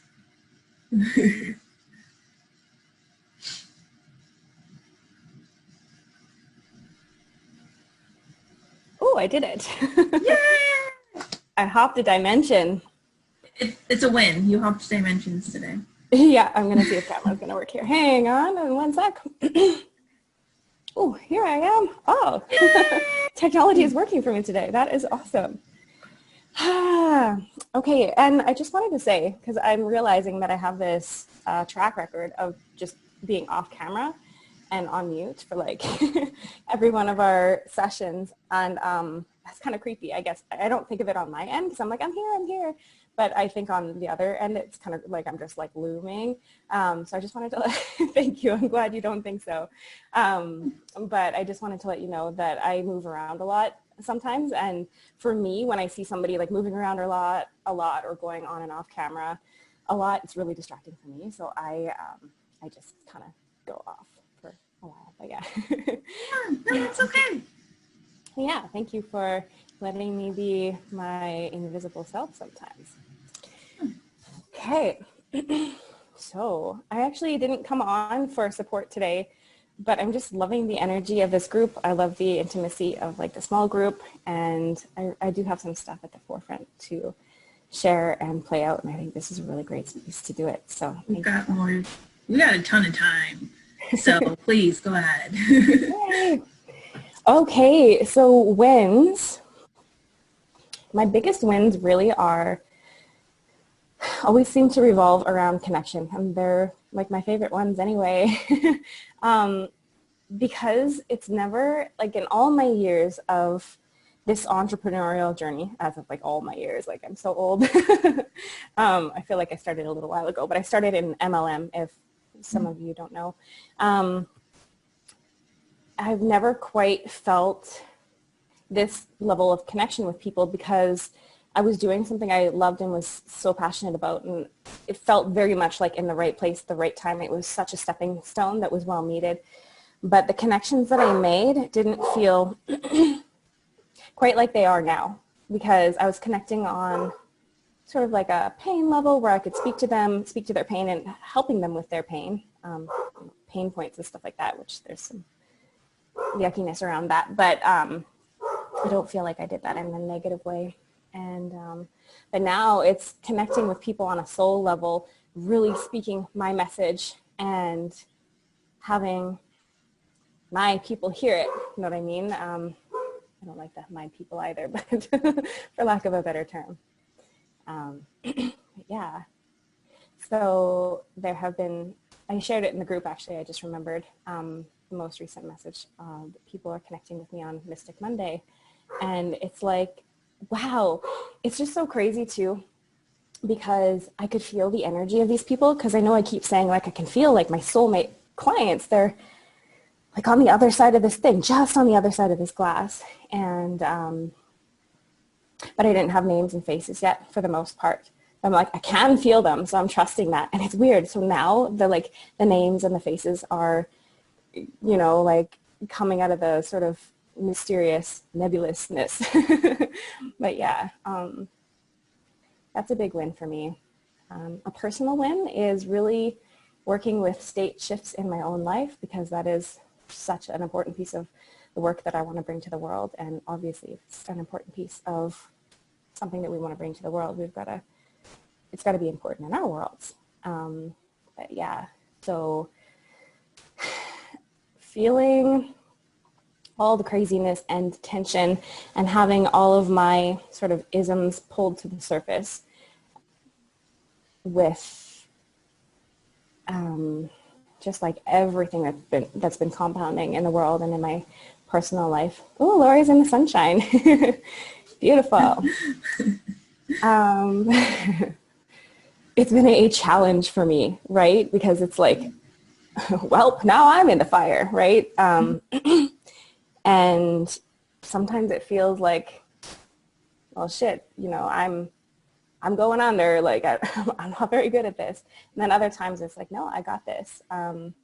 It's just almost challenging us to find new places within ourselves and new, I don't know, I guess strategies for ourselves. Yeah, state shifts, they're always coming up. And that is one thing that has infallibly changed my life and the way that I get through life. Yeah. I can hear my puppies outside. I made sure that they were content as always. And it's like as soon as I'm on somewhere, and it's not like they want to screw up my day. It's almost like when you're in the bathtub and your animal's concerned about you. It's like, okay, I've got to save you, you know. Yeah. I must think I'm in like some sort of virtual bathtub, but but now they're outside scraping away and be like, Mom, where are you? But yeah, they're okay. But yeah, okay, state shifts. Oh my God. And I think this is going to tie into the rest of what I'm going to say. Okay, so that was wins. I feel like wins and shifts really truly go hand in hand. Is that normal? Yeah. Like that was a win and that was totally a shift. Yeah, it's all connected. Yeah, it really is. Plus state shift. So yeah. Just trying to think if there's anything else that shifts inside of me in terms of getting closer to clarity, where there's been just a whole universe of confusion and feeling like there's just convolutedness. So getting closer to that, and that's been happening by actually taking a step back, which is interesting because on the outside, or at first, it almost looks like failure. It's like, oh, you're not being consistent. You're not, seeing things through to completion. And I have these very honest conversations with myself. And generally, I start with the tough love side. It's like, oh, self-sabotaging. Oh, you're lazy. Oh, you didn't prioritize. But I have this space that I go within myself where I it's like the most honest space within myself. And I know the truth always comes up from there. Sometimes the tough love pieces are true. And it's like, all right, got it. Other times it's like, that's not it. It's just, that's not it. And, and yeah, and for me, that's not been it. I've done self-sabotage before and just like acted from limiting beliefs, especially in terms of income and allowing myself to be paid. And those things are shifting very beautifully. But this other space where I needed to step back with like Emotion Phoenix and oh my God, I'm forgetting the word. I'm like, revolutionize. That's not the word for it. I'm hearing my dog whine in the background. So You want to get her? I kind of do. Yeah, if you don't mind. Go get her. Thank you. Yeah, you're welcome.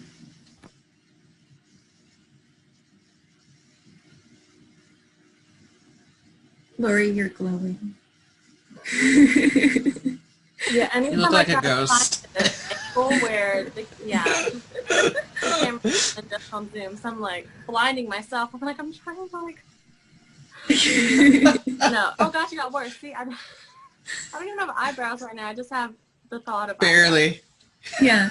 I still have them eyebrows. There's like two hairs across. Where I'm like, Yeah. people believe they're there, but they're not quite. Well. It reminds me, my friend always shares this meme when summer comes around. So she's very pale. And so it's like the friend takes their like shirt off at the beach and the other friend is like, the beacons in Bandu are lit. Or something like that's what it reminds me of. Because all the light reflects off. Yeah.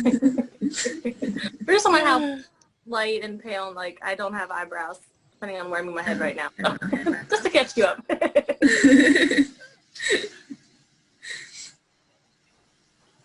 Welcome back, Kelsey. Thank you. Welcome. This, I don't know if I talked about it in the group. I think I made a post on my public page, but we got her this vest. It's like a lift vest, and it's making life so much easier. It would have taken way longer to get her up the stairs before, but it's like, okay, I tell her, hold on. She doesn't need to hold on, but I tell her anyway. And then just lift her up and boop, and she feels so proud of herself when she lands. Her tail's just a wag and like, I did it. But yeah, precious. She's chilling under the table now. Yeah. Of course. Of course. And it's like a glass table, so Dear. like a glass top, so I see her face like smiling. I just look down. She's like, hi, Mom. That's perfect. Yeah. I love that. Yes. My puppos are my world. Revelation. But anyway, yeah, that was the other program. But yeah, I completely stopped posting about those because I could feel and I knew that it was the content that I was producing was like aligned content, aligned information, and aligned with like the message, but it wasn't speaking from my soul by any means. It was just like information, right? Like, and it just didn't feel connected, which was really frustrating to me because I'm like, this isn't something that I'm not passionate about. Like, this is something I really want to bring and I really, really believe in. And, but when I sat down, I was not inspired. I was like dreading it. I would take a really long drawn out time to try to like do content.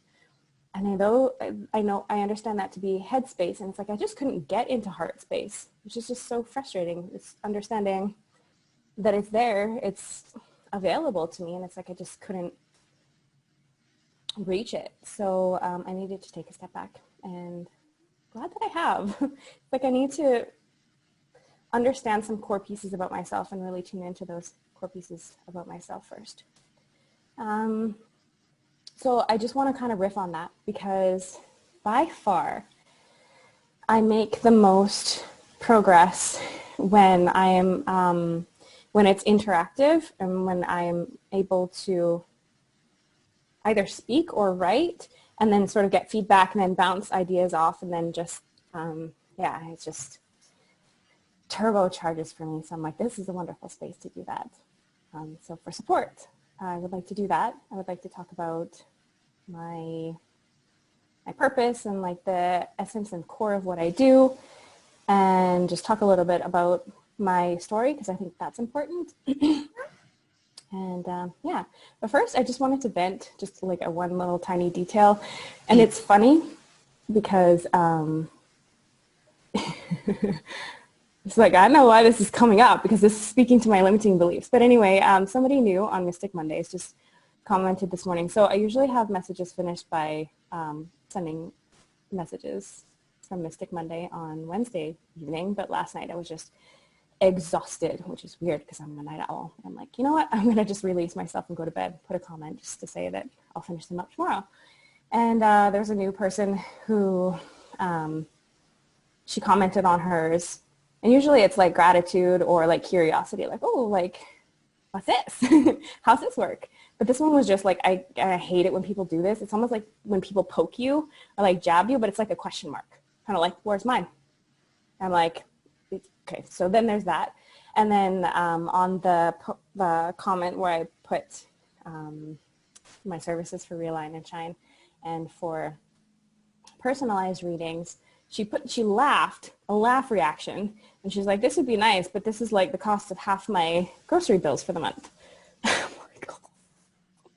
That speaks to my very fear and resistance of taking away people's money so that they don't have it, you know, to like support them, their basic living fucking expenses.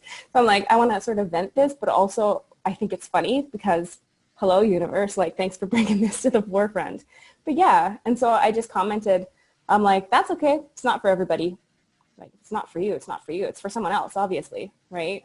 And that's a kind of a first for me to be in that energy, because I'm so sensitive to A, other people's boundaries, and then B, other people's well-being. But so much to the point where I like broke myself in half thinking that I was supporting other people's well-being, which I also know, this is a years ago thing, that enablement is definitely a thing and not good for anybody. So anyway, I guess that was sort of like a vent / celebration, that I'm just noticing the energy of this, and me just saying, especially with me letting go of this most recent client, feels kind of good. And then I find myself feeling a little bit resentful from time to time, because I'm like, that's $181 that I'm not getting this month. And I've been called back to work at my part-time job for maximum of 4 to 6 hours per week. So I'm like, that $181 does make a difference in my life, for sure. Same time, if I'm tapping into my higher self and holding that boundary and holding that space for other people to come in, I'm getting goosebumps as I say this. Like, so my soul knows. It's just my human doesn't know when it's going to happen. So it's like, well, fuck, you know, like, cool that it's going to happen, but what, 5 years down the road, like, what do I need to prepare for? But yeah, I'm going through this interesting phase. I'm not a talker, so it feels really weird that I'm like talking and rambling. Am I making sense? Okay. Feels really uncomfortable for me to like talk in front of people for an extended period of time, because it's like, uh-oh. That's what you're doing. Yeah, for sure. Anyway, so that's a big thing for me, just saying and allowing it to be like, if this is not affordable to you, that's okay. It's not for you. it's for somebody. It's for a lot of buddies. And it is absolutely okay. I don't need to live in poverty. There's a quote that comes up. I can't remember exactly what it is, but it's one of the most profound quotes I've ever heard, and it really shifted my life and my perspective from there. It was, you cannot become poor enough to, this is sort of paraphrasing, you cannot become poor enough to help poor people. You cannot become sick enough to help sick people become healthy. You know what I mean? If I find the quote, I'm going to post it in the group after because it's more eloquent. But like, seriously, making myself more and more and more and more and more poor is not going to fucking help the world. Ain't nobody need my extra pennies that, you know, that I'm like slicing out of my whatever. But yeah, big realization for me. So I'm feeling like this dichotomy between that resentment of like, that's over $100, almost $200, that makes a difference in my budget at this point. I am not meeting my basic survival needs. If I'm making a payment on one thing, it's because I'm skipping a payment on another thing. Like, I'm like, I don't fucking need to stay here. And I'm allowed to be supported by my business. And it's time. It is so time. But yeah. So stuff is moving around that. It's like the tectonic plates are doing their thing. Yeah. There was something else that I was going to say that felt important, but I kind of drifted off to the side now. That's probably okay. It'll come back. Reflection while you start to come back? Okay. Love one. Yes. So I'm going to call it resentment and knowing, because that's sort of what the other one sounds like. When we're in these dichotomies, it's because we're shifting and we're not quite at the new place yet, but we still have the old connections. So we can think of it like energetic connections to the old thing and to the new thing, or we can think of it like brain neurons, right? Your brain neurons are this is like the quickest path. So it sends you this resentment feeling and emotion, right? And then the neurons to the other side are getting there slower. So you're still kind of feeling that, but it's not necessarily your immediate reaction maybe, or like maybe they're starting to like balance out or fade out. And so the reflection is, it takes a lot of work and a lot of effort to get to that point. And so you're doing really well to be at that point and to know that these things are going on and that you have both of these things concurrently inside of you, and still be choosing to try to shift into the knowing. So I wanted to reflect that too. Yes, I want to take a second to really, really absorb that, because that was important. And I got shivers as you were saying that. It's like the pieces coming into place. And really comforting, actually, and soothing, because it's like, it makes sense. You know, I'm not just like broken or wired wrong, or it's literally a part of the process and part of this transformation that I'm going through. Thank you so much for that. You're welcome. I know Lori said that she had some reflections too. Yes, I do. I just shut off my camera because I'm migrating and I didn't want that to distract you. So I can share while not being visible. Yeah. Oh crap! Losing papers. As my yoga teacher would say, honor your transition. Raise you at time. Well, now my dog's yelling at you. So story of my life. I was going to say that that's not an example. Yeah, not an example of your person. And so I was so glad to hear that you were able to share that. But another thing that I got was like a ping or a reminder that this week the energy card that I pulled for the collective was the butterfly, and there's part of the idea of like, are you the butterfly? So I was really thinking of just sharing out for you to respond to in your own ways of what would your cocoon needs be right now if you were able to take that time to have this chrysalis, so to speak, just like what could that include? Because you had mentioned something about knowing you need to slow down but not necessarily feeling like it's happened. So maybe that could just be a different way to explore that. And then also, another question to do whatever with is, what would you rather do to get $181? Oh. And just see what that is, like that, because then it shifts it into choice of like, yes, there was a way you were getting it, but that kept you at an energy of, yeah, just like needing her energy, which was, yeah, whatever, all the words. Like that was in a different space. And so if you can play in that space,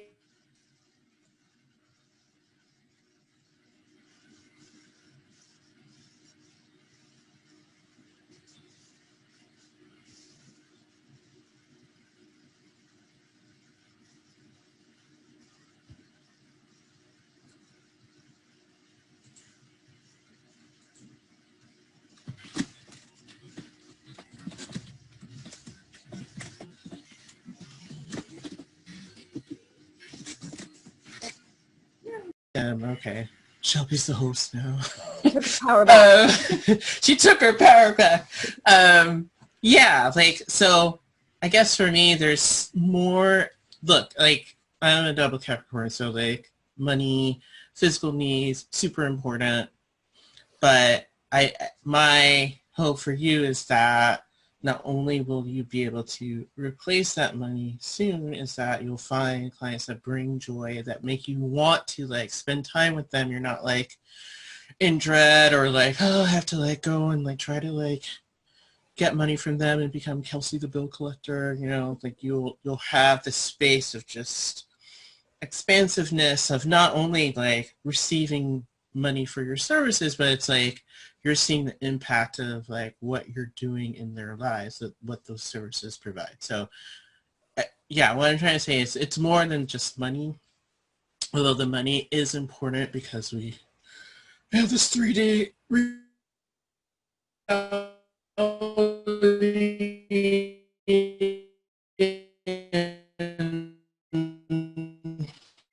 that's important, and we don't, we're embodied, it's like fooling around, we don't need to eat, pay phone bill and all that. So there are us that come with certain clients that we don't need, like even if it was like, let's say like you're getting that money, they're paying not to me, then that becomes survival work position. And I'm in the same place where I'm just like, I don't have to put up with this. Like, right, literally, I don't have to, and that's why I'm not renewing this contract, and I'll be done. But yeah, that just, the resentment is real, and recognizing that is, it's not bad. It's like, yeah, this fucking sucks. Like, I could not be worrying about physical needs, but like exploring what else that this client was costing you besides like bringing in income. I think that will help give you some greater perspective, and then maybe the resentment, like, okay, like it's not, yes, the money would help, but like, wow, like this is affecting my physical health, or like I was up at night worrying about like my next session with them, or whatever it is. Yeah. Mm-hmm. Thank you so much. Can't remember your exact words. It was like seconds ago that you used them, something about greater or broader perspective, which is always so helpful for me, always so supportive. Perspective is magic. And so I really, I don't know what double means. Does that mean Capricorn, sun, and like moon? Rising. So it could mean, for your big three, it could mean Capricorn, sun, and moon. It could mean Capricorn, moon, and rising. It could mean Capricorn. But for me, it's Capricorn, sun, and rising. Oh, cool. Okay, cool. So I'm learning little tidbits along the way. Oh, that's so cool. But yeah, seriously, your Capricorn energy, I love it. Like it's like fertilizer for me, because it's like I don't naturally have a lot of that in me. So like speaking to you and being in your energy is ridiculously helpful. It's just like a whole new world. But yeah, thank you so much for bringing that. And what you said about, oh, I totally agree. And I love that you're sort of like paralleling me in this. And also I'm really excited for like everything that you're about to shed. I keep thinking about that. Like, oh my God, I just see like this bright light in front of you, and you're just about to like drop a bunch of layers and just like caked on mud and just like, oh, you're free. you can breathe better. Anyway, so I just want to say that, like, I have this visual for you. I'm looking forward to it. But anyway, paralleling, I learned this perspective a little while ago, especially because I was a landlord for a little while, that, you know, I totally agree that the money is not the be all end all, right? So if you have somebody who's paying you who is just making your life a living hell, or like, for example, if they're renting a space from you and then they trash it, you lose far more money in this case even than they've ever paid you. So it is much more worth it to, you know, sort of take like the hit and wait it out for somebody worthwhile to have that space. Very much same thing with clients as well. I've also had, like, I can count on one hand, thank goodness, the number of terrible clients that I've had in all of my experience. But they were fucking bad. I did fire them, and I went through a lot, like big headache for these people. So I know the feel, and it's like, oh my God, they are not worth the money. My energy and my peace of mind and everything was just so, it wasn't a fair energetic exchange or reciprocal on any level. So I know those clients. And then for this one, the biggest thing for her, and this is why I valued her for a long time, and I still do, like, I appreciate the experience, and that's why I say I'm able to appreciate the experience with her, because I like grew with the challenges that she was. So it wasn't like I would actually look forward to our sessions, but the biggest thing for her and the thing that I needed to release and let go of is because it was comfort zone. I was comfortable because I knew her and she knew me, and I felt like, oh, this is not a good thing necessarily, but I'm going to reveal it. I felt comfortable at first, especially her paying a lower rate, because I felt like guinea pig, right? And I don't mean that I didn't hold the work in high reverence, because I always do. And they're always going to get something out of it. But I also felt that, you know, if I slip up or make a mistake here, or, you know, it's okay to make mistakes and learn with her. And I felt like that was a proper energetic exchange. But that was 2 years ago, right? And so now it feels like not anymore. And it was comfort zone because it was like easy for me, right? There were challenges with her, but it's like I know her oh so well. It's just like boom, boom, boom, I got this in session, in messages. But it was such comfort zone, and it's like I need to, that was starting to become an anchor in and of itself of that placeholder of this is what people pay me, right? But yeah, so that was the biggest thing that I needed to release about her. And just like a little bit of backstory, which is interesting for me anyway, just because of like the timeline and the growth, is that way back when I was doing the health coaching thing, because she was one of my health coaching clients as well with MLM, and fuck. Oh my God, so many things. But whilst I was learning boundaries and stuff like that, because I was taught you give and give and give and give and give, and that's what you should be doing. It was to the point where she thought that she could call me to like help her boost her car on a day that her car didn't start. Or if she needed a ride somewhere, I should be picking her up and driving her. Or we went to like a seminar in a city a couple hours away, and we did the carpool thing. And she was mad because I was asking for her portion of fucking gas. There was food, and she expected me to pay for the food. Like, insane. So I've come so far with boundaries with that. And I could see it in her too. It's just so interesting because the more I enforced my boundaries, the more it sort of shaped her into understanding that my boundaries are to be respected. It's like, oh, I don't ask Kelsey for that anymore. I don't expect that from her anymore, blah, blah, blah, blah, blah. Just very interesting. She's a handful, but she's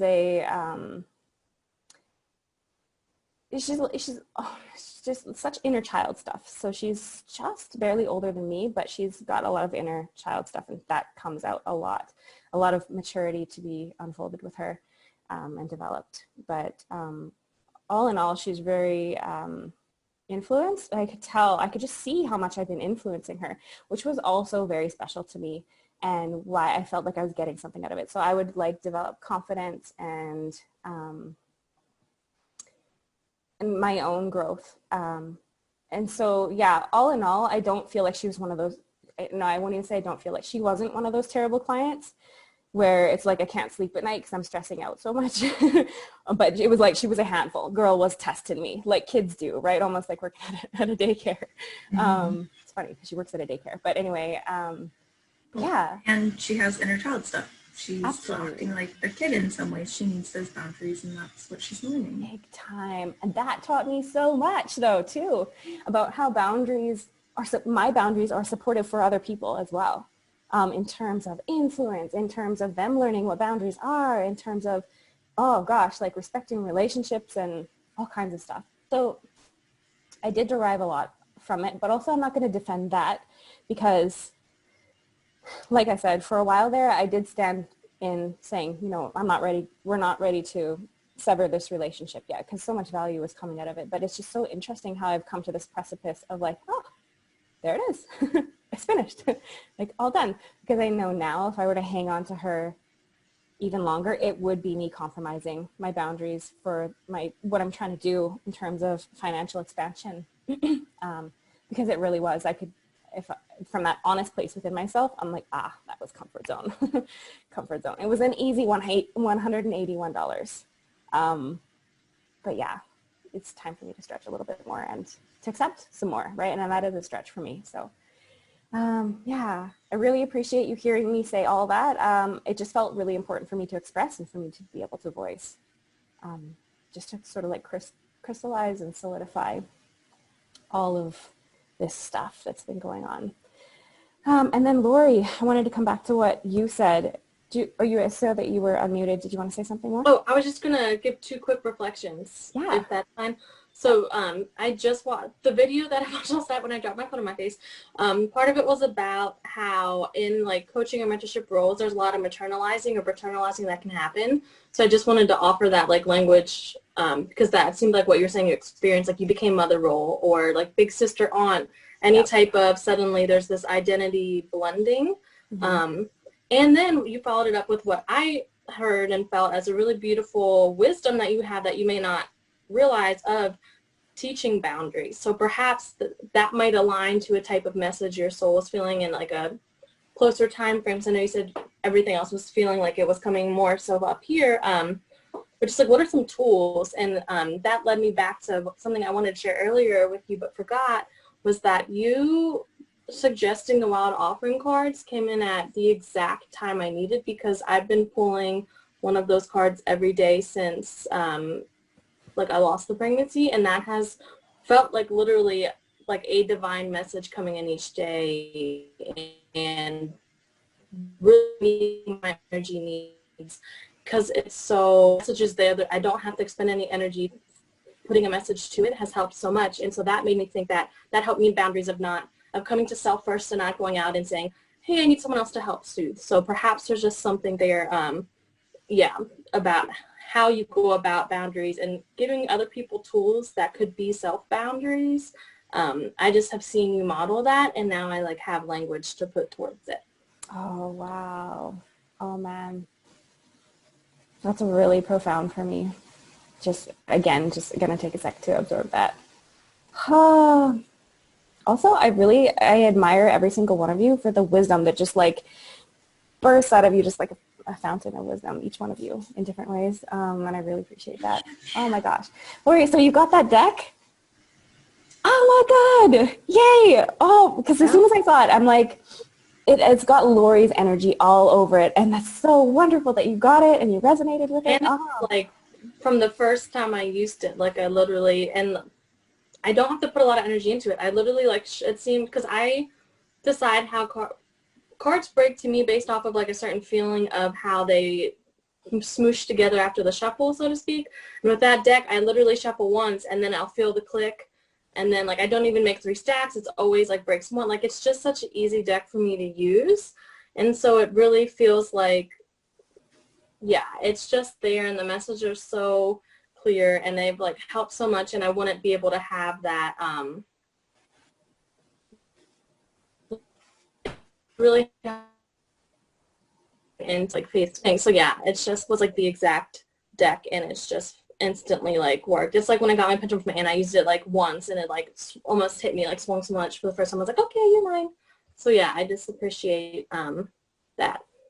Oh, that makes me feel so good. Oh, what a happy thing.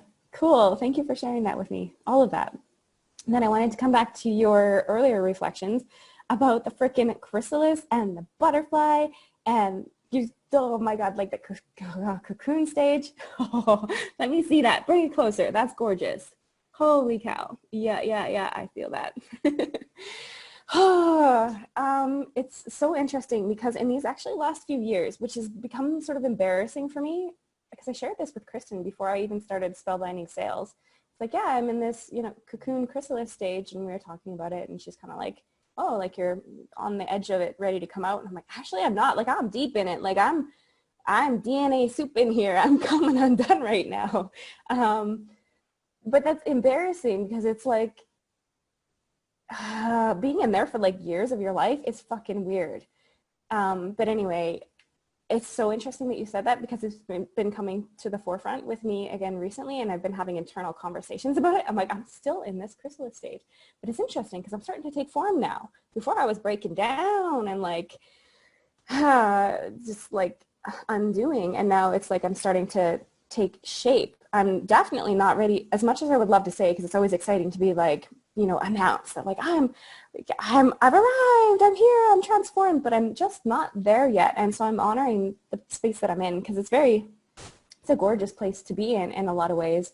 And I honor it in so many ways. But also when I posted in Spellbinding Sales that I'm in the hermit stage, that also, because again, with self-reflection and seeing myself as the common denominator in my life, it's like, well, it's kind of empty right now because I've been doing a lot of undoing and a lot of separating and a lot of cord cutting, which cut out most of the people in my life.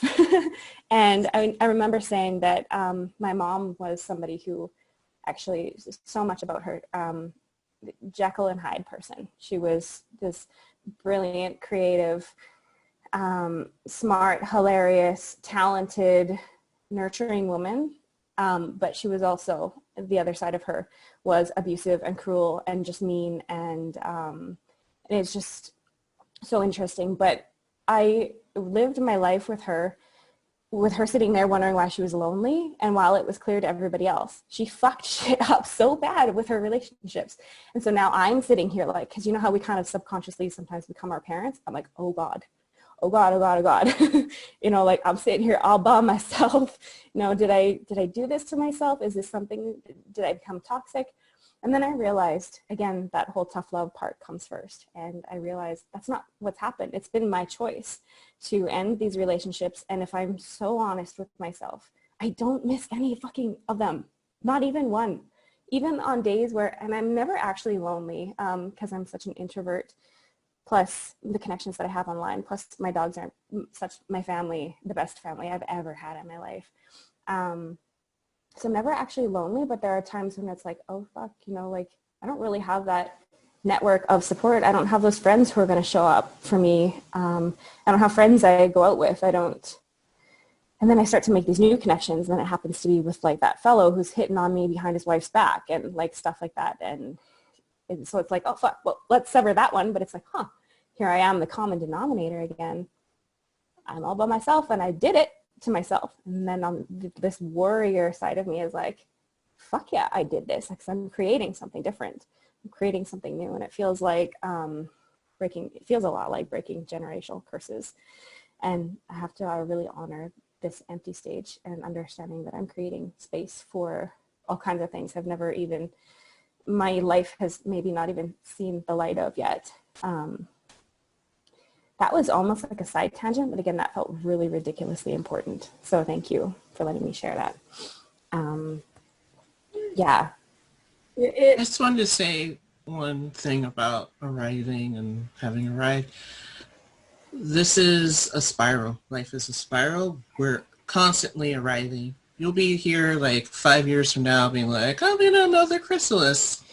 And you'll be creating something completely different. Mm-hmm. So I think there is no end to it. that is comforting. It's also probably frustrating because you're like, I want to be this shit again. You Okay. will be in it, but you'll be in a different form. Yep. You'll have all these other experiences and wisdom.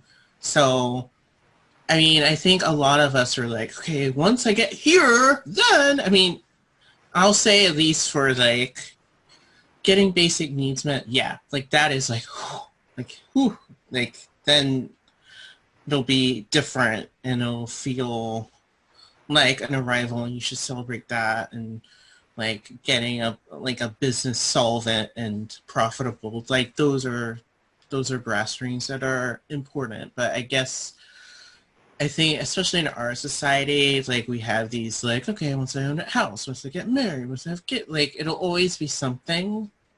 It'll always be something within your spiritual evolution. So we're constantly arriving. We're just there is no end to that, and that's just something that I've had to learn as I'm like 42 and not where I'm supposed to be. But it's what you were saying about creating space for like bigger things, and that's what you're doing. So I guess I just wanted to reflect that I know, it's not in vain, and like especially with age stuff, you could be like, well, I should be here, but I'm not. And like, we're all on our individual journeys, but the arrival process and the departing process and the cutting cord process and the bringing in process, that's constantly going to be a part of at least your life on this plane.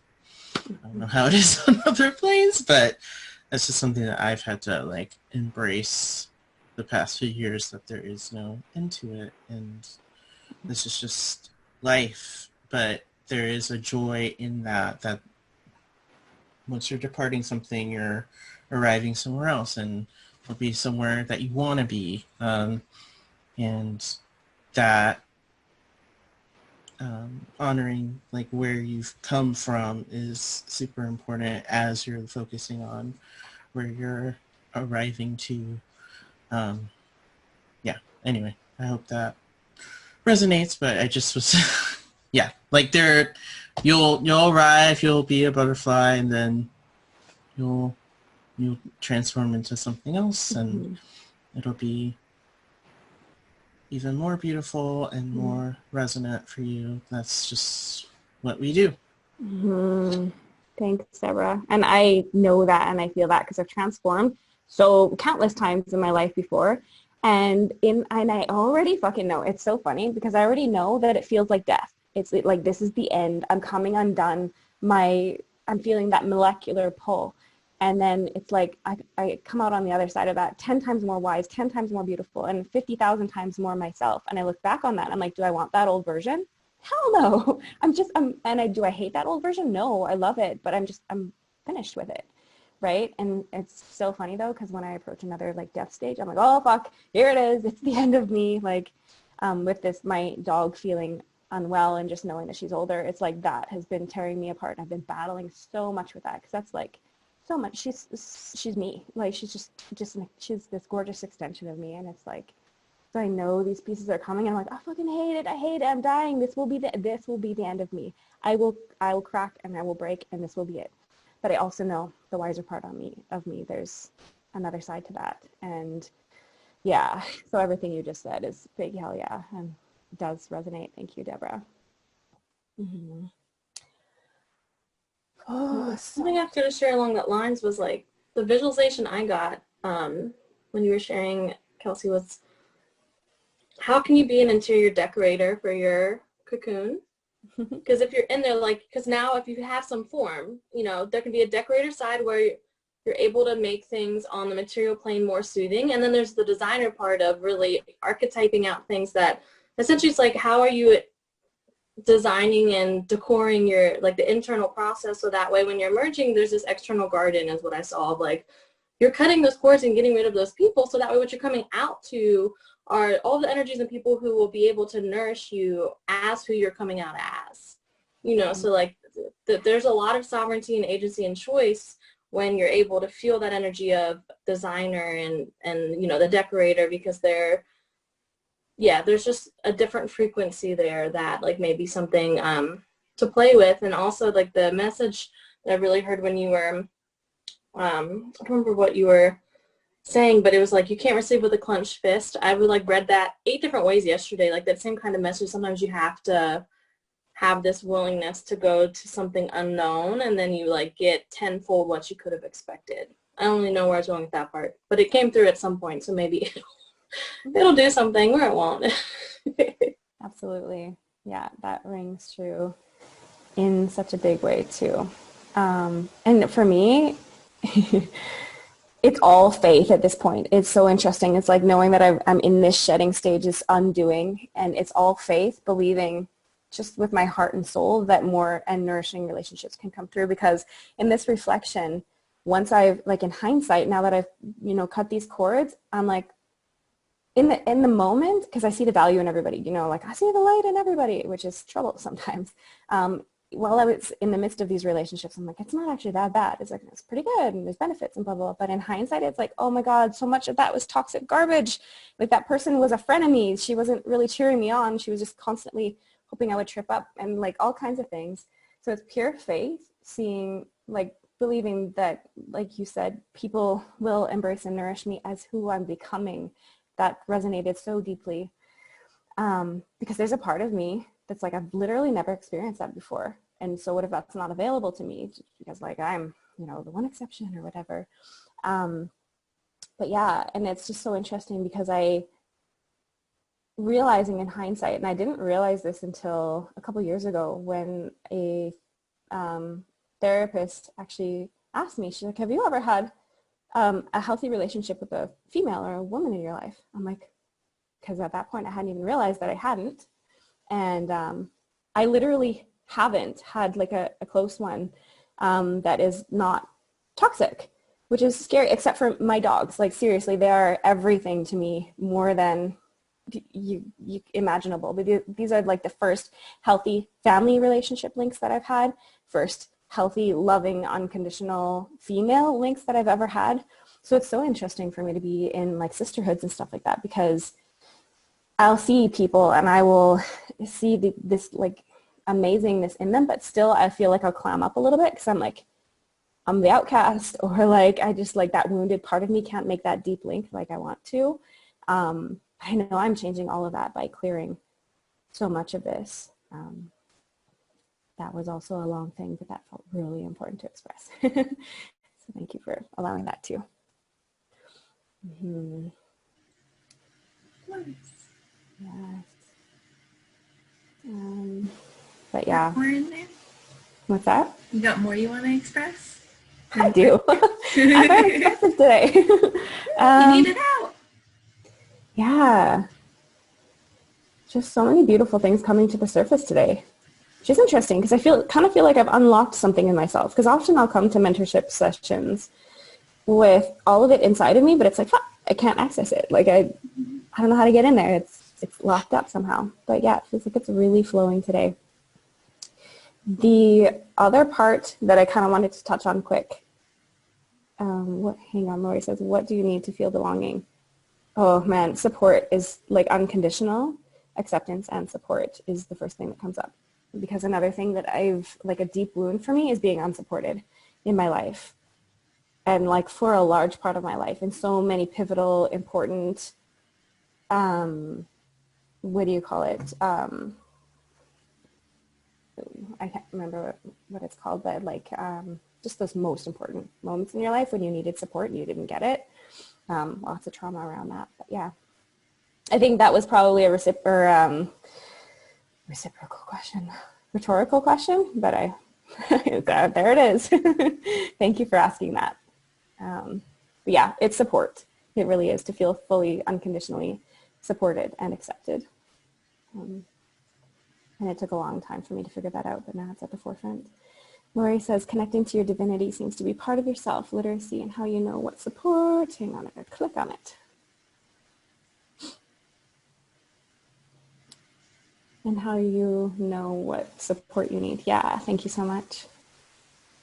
Yeah, finally, after so long, it's starting to become clear. So now that it's interesting what is, this is another reason why I love this work with clients too, because we don't know what we don't know, and we don't know a lot of what's floating around in our subconscious. So there's so much value of like digging up that gold and bringing it into our conscious awareness, because then we can implement changes, we can pull some weeds, we can plant new seeds. And so much of this has been locked in my subconscious for the majority of my life. And so it's coming to the surface right now. It's like, wow, because I'm absolutely here. I knew it since I was a kid to break generational curses. So everything you see, those memes or like quotes you see floating around on Facebook, I'm like, fuck yeah. Every one of those resonates with me, because that's literally what I'm doing. But it's painful, man. It's painful and lonely. But I wouldn't change it. It's, I will always choose it over and over. But yeah, the other thing that I wanted to say, just with getting clear on my work, and like knowing who the fuck I am and what the fuck I do, right? Because I still can't answer that question confidently. And that's why I can't speak about my work, because it's like, which element do I talk about and which one do I emphasize and highlight, and what transformation do I provide? Like, what one transformation do I provide? And so I realized, because I know Kristen, she's so good at guiding us to focus on, you know, like, what's the one thing that changed your life? And for me, it's an entire amalgamation of things. And that's why I hate niches, for me anyway, because it's a recipe of things that has changed my life. It's not one thing or the other. Like, energy work has been so pivotal for me and so powerful. But it's not like the one thing. It's like, if I just do energy work, there's so many other pillars that need support in there. But yeah, I realized recently, Shelby? I have a thought. Yeah. But you finish yours first, because we might be thinking the same thing, so I'm going to let you talk first. Oh, interesting. Go ahead. You go ahead, because I think I was, sure? Yeah, totally. Yeah. Okay. So maybe what it is it isn't energy work or whatever. It is the Kelsey transformation. The Kelsey, like your own branded thing that does use all of these pillars, but it's your thing. That's it. That's it. Yep. Boom. That's the thing. It's like the Kelsey method, but what the fuck is it? Right? Like, Yeah. Because I don't. Piece at a time. Oh, this is so good. Oh my God, such gold. Yes, the Kelsey method.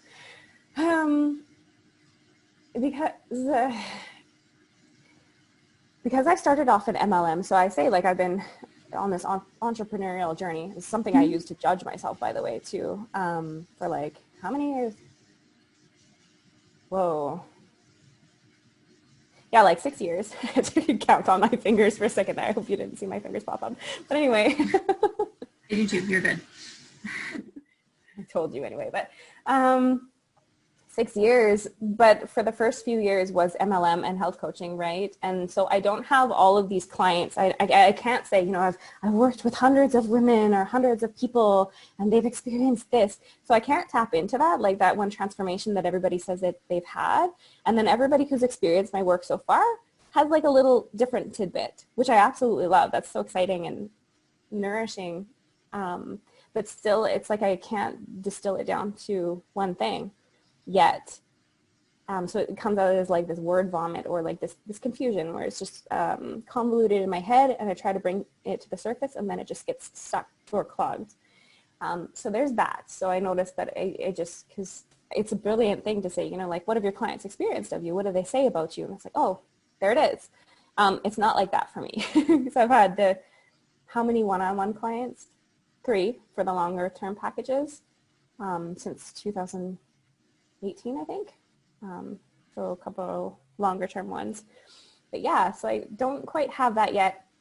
Then I realized recently, it took me a while, but I'm like, well, what was the one thing that, okay, so it took me back to the MLM, because I hated sales before all that, and MLMs were pyramidy and sketchy, and I already knew all that. But I knew I could never go down a path like that unless I was genuinely transformed and genuinely so passionate about what was going on. And I can genuinely say, like they say with all these MLM products, like, oh, it changed my life, blah, blah, blah, like this, all these pretty words. But I'm like, it literally changed my life. It changed so much and supported so much. And like, it was this most beautiful stepping stone. So not everything is bad about MLM. I'm actually a proponent of them, but, and I'm not out of it because it's bad. I'm out of it because I'm finished with that part of me. But yeah, that was the one thing that transformed everything. And so I could distill it down to like this one product, right? It's like these products literally changed my life. Seriously, like I can't even convey how deeply that was true for me, because I could never sell anything that I truly did not believe in. And I truly, truly did. And still do. I still fucking love them. I just don't do it all the time now, like seldom. As my main thing. But yeah, I'm like, okay, well then I had the one thing, right? I could say, this is what I use, this is what I do, here's my transformation, here's what happened for me, this is what's happening for my clients. It's like, I don't have that anymore. It's not a bad thing. I'm not like trying to go back or missing it or anything. It's just, it's not clear to me right now what the one thing is. So it's absolutely an amalgamation thing. It's of things. It's knowledge about the body. It's knowledge about nutrition and how to support the physical body, and the physiological and psychological elements that coalesce. It is spiritual work. It is energy work. It is, that's too much to tell somebody, right? It's almost like, I joke, it's like being a transformation whore. It's like, what do you need? I got like whole bunch of stuff. Like, what do you need? Right? Like, yeah. That's, it's not sexy. It's not like, it's not got structural integrity. It's very fucking confusing. I'm confused, right? So even, and I know I'm blocking people, because even when they come to me, they're like, oh, wow, you know, I might need kind of what you do. I've seen your posts. It's like, well, what do you do? And I'm like, I don't know. What do you need, baby? Right? Like, and then, so the energy is just not quite right there. So hold on 1 second. I asked Deborah and Lori, I'm trying to put their names together. Deborah and Lori, who reflect back to you, Kelsey. Do either of you do one thing? Okay. And I can relate so much, Kelsey, because when people ask that, I'm like, yeah, I feel. Right. Yeah. So nobody does one thing. There's not one distilled necessarily transformation. It's helpful to start framing like what we do, but you're not really doing one thing. I see Deborah's unmuted, so I'll let her talk. Yeah, I was just going to say, this is what Kristen keeps talking about, is like the transformation. So I don't do one thing, but ultimately I do help people save time. But I feel like I was just going to suggest, like, you might need someone to organize your word vomit. Like, I think Lori and I have some ideas. Because for me, I see it as holistic transformation, because you're talking about mind, body, and spirit. Like, there are people who do that. So I think you might need to have some people reflect back to you and like see if that fits. But it's okay that you're not a one gadget sprocket type of thing, especially if I think there's something, I don't know, yes, and your niches are your riches, but like you are your niche. Yeah. So that's the thing. Like you know, some people might come to you for like nutritional support. Some people might come to you for energy work. But I think that's a strength, that you are multi-talented like that, because most people aren't.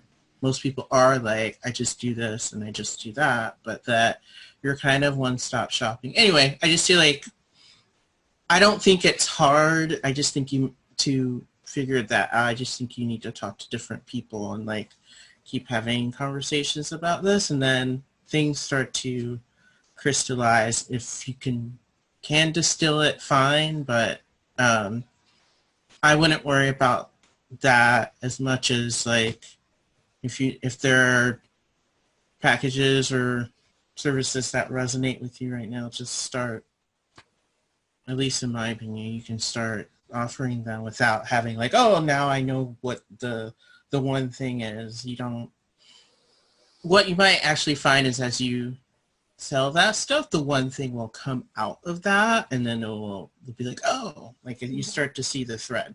So maybe there are enough clients for that to be seen yet. That's fine. That shouldn't preclude you from offering what you have. Like, just don't make that a barrier. Yeah. Yeah. Yeah. Oh, so helpful. And the visualization I got was a Swiss Army knife. Everyone knows what a Swiss Army knife is, but it's not one thing. There's all these different things. So it's really about showing up fully as Kelsey, and there's all these facets. And like what Deborah said, there might be people who are coming for a morsel of what you do, but you still have a menu. Right. And so like a question that came up for me to ask, and this can be something you answer or don't answer or feel into, is what feels better? Because it seems like there's this subconscious part of like, it feels better to be one thing. So what feels better? Maybe there's like a security story or something just to like help tease that part out. So what feels better about being one thing? Does one feel more cohesive? How can it be more of a network? Because you've mentioned the word connection a lot. And so perhaps there's something about all of your connections. So like I had offered out embodied connection, just as how I was like feeling it. Oh gosh, now I'm going around. I don't know what I'm saying. But yeah, there's just like a connection of things is still one thing. It's still a network. Yeah. Mm-hmm. So maybe there's just that slight shift of you don't have to be just one thing that's limiting. And that probably was one of your earlier cocoon phases of going through and realizing that there's much more to you. Yeah. Oh, for sure. And that's why the MLM health coach thing was like a huge door opening into this realm that I'm in now, and such an important stepping stone. Swiss Army knife. I love that. I love like analogies and stuff like that. So that was really helpful and funny. And also I'm like, okay, so much is coming from this. I definitely don't want a niche. I'm not looking for one. It turns me off. It's yucky to me. It doesn't look yucky on other people. Like I remember in the last sisterhood I was in, I think it was actually Kristen. She was a spotlight and she was asking us all what we do. And I'm sitting there like rocking in my seat. I'm like, I don't fucking know. I don't fucking know. And then I'm trying to like find words for it. And I'm listening to everybody else about how they describe themselves. And then one of them just goes, I'm a photographer. I'm a photographer. I'm like, that's fucking awesome. Like, but like simple, right? Like it's almost like I envy not being able to just like say it. And so I don't envy having a niche. Again, I'm convoluted and I've got all kinds of things. But at the same time, I don't know how to convey it, and that's where I'm getting stuck, is I just don't know how to convey it and own it and walk in confidence with it. Even with the health coach stuff, there's different ways we could go. There's the fitness side and there was the nutrition side. And it's because I opened the nutrition club and I was doing mostly fitness in there. But people were like, oh, you know, what do you offer? And I'm sitting there trying to think like, I don't know, what do you need, right? Like we do personal development, we do nutrition, we do fun events, we do the fitness and stuff like that. But it was just really flimsy energy. And my That's energy what you say though. When What's people that? come in and they're like, they come in to say they walk into the fitness club. And they're like, well, what do you do here? Yeah. You're like, all right, well, we have Pilates, we have this, we have a nutritionist on board, we offer smoothies on Fridays. Like you don't say like that's what you do. Like if you walk into the doctor's office, you're like, what do you do here? They're like, well, let me tell you, we give vaccines, we go, like we weigh people, we check on your diet, like we make sure you're meeting certain growth measurements for kids, you know, like that's all what you do. So like when you say like, Kelsey, what do you do? I do energy work. I do mind-body connection, talk nutrition, you know, like that's what you do. Like you do all of those things. And that's fine to say that. I do all of those things. And I found, and what you're saying makes complete sense, but when I did it, when I kind of like give them the menu, it overwhelms them and they don't come back. Like 9.10 times, oh my God, 9.5 times out of 10. My brain's blowing a gasket. Yeah. But yeah, people are like, oh, okay, I'll think about it and I'll come back to you. And then they're just overwhelmed and confused. It's like, wow. Because they're looking for that one person to be like, or that one thing, right? Like, I heal. I'm a healer. I heal everything. Bring it all. Then they're not your people, honestly. I But mean, like if they're getting 90% overwhelmed, of people are not my people. yeah, Yeah, then there's 7 yeah, billion people on the planet, Kelsey. 90% of 7 billion are not going to be your people. I guess so, but how come it's just not my people who I've been attracting though? That's the thing. It's like, I guess not 95% of people, but 95 or more percent of my experience even. So it's like the energy is still off in that I'm not, unless I'm still in the process of that, because I know that's moving now and that's changing now. So maybe just go with that. But yeah, it's been 98% of my experience that most of these people are overwhelmed. And because so am I, right? I'm giving off that overwhelmed energy. And I'm also giving off that, like, please don't ask me. And I don't really want to talk about my work because I shrivel when people in person, in message, it's okay because I can like gather my thoughts. But in person, I shrivel and I want to drop it real fucking quick. And people ask me, they're like, oh, what do you do? You know, I see you on social media and you're so inspiring. And, you know, like, tell me more about your work. And I just try to like drop it so fast because I don't know what the fuck to say. Yeah. I still tell people in person I'm a life coach. Do you? Yeah, I just tell people that. Like, when I was side hustling at Target, like, people, they'd be like, oh, you have your own business? What do you do? I'm a life coach. They don't need to know. I don't need to tell them about it. One, they're probably not going to understand. So I don't need to tell them about it. But Yeah. it's fine. That's what they can understand, too, Yeah. is life coach. So that's what I tell them. Okay. But also when people are coming to you, one, you're giving off the overwhelmed, don't ask me energy. Oh, So yeah. obviously they're not going to ask. I'm But two, yeah, a lot of people don't know what they need. And so when you come into the fitness center and you're like, well, we offer this and this and this, what are you looking for? Like, they engage with you on it. They're like, well, what issues are you having? The doctor, they're not going to run a TBI test if you don't have TBI, right? Or that you don't fit the symptoms. So they're like, all right, what are you experiencing? And you can open up that conversation to then narrow them down to what they actually need. Maybe they need a one-on-one. Maybe they need just a program. And you can kind of direct in that way when you're comfortable. Yeah, that feels a little bit better. Still something missing there. I'm going to need to feel into that more for sure. Because it almost feels like there's also a lot of skeezy people out there, and a lot of people who come to me are afraid because they've been burned before. Like one person, such a sweet soul, and I think she's just not ready to work with me right now completely. She did a Realign and Shine. I really loved it. But she previously had a healing session with a healer local to here, so I want to know who the fuck it was. I might know this person, but it's just a person who suffers with addiction, drug addiction, right? And she's like coming out of it. But this person sold her a $60 vial of blessed water and told her to take a sip every time she felt it was struggling with addiction. And she like, what the fuck? And this person, she left away head spinning, confused. She's like, I don't know what happened. And she thought it was her. She's like, I must not have been open to the healing. Or like, she was duped, man, by somebody who maybe didn't mean to dupe her. Maybe she had good intentions, thinking like, because energy blessed water is powerful, right? But that's not what the fuck she needed, this poor girl. Mm-hmm. So I don't want to be the next person who she comes to, and I'm like, oh, what do you need? And she's like, oh, this and this and this. And it's like, oh, well, it's your lucky day. I just so happen to have this and this and this, right? Like, you're not gonna be like, that's your marketing right there.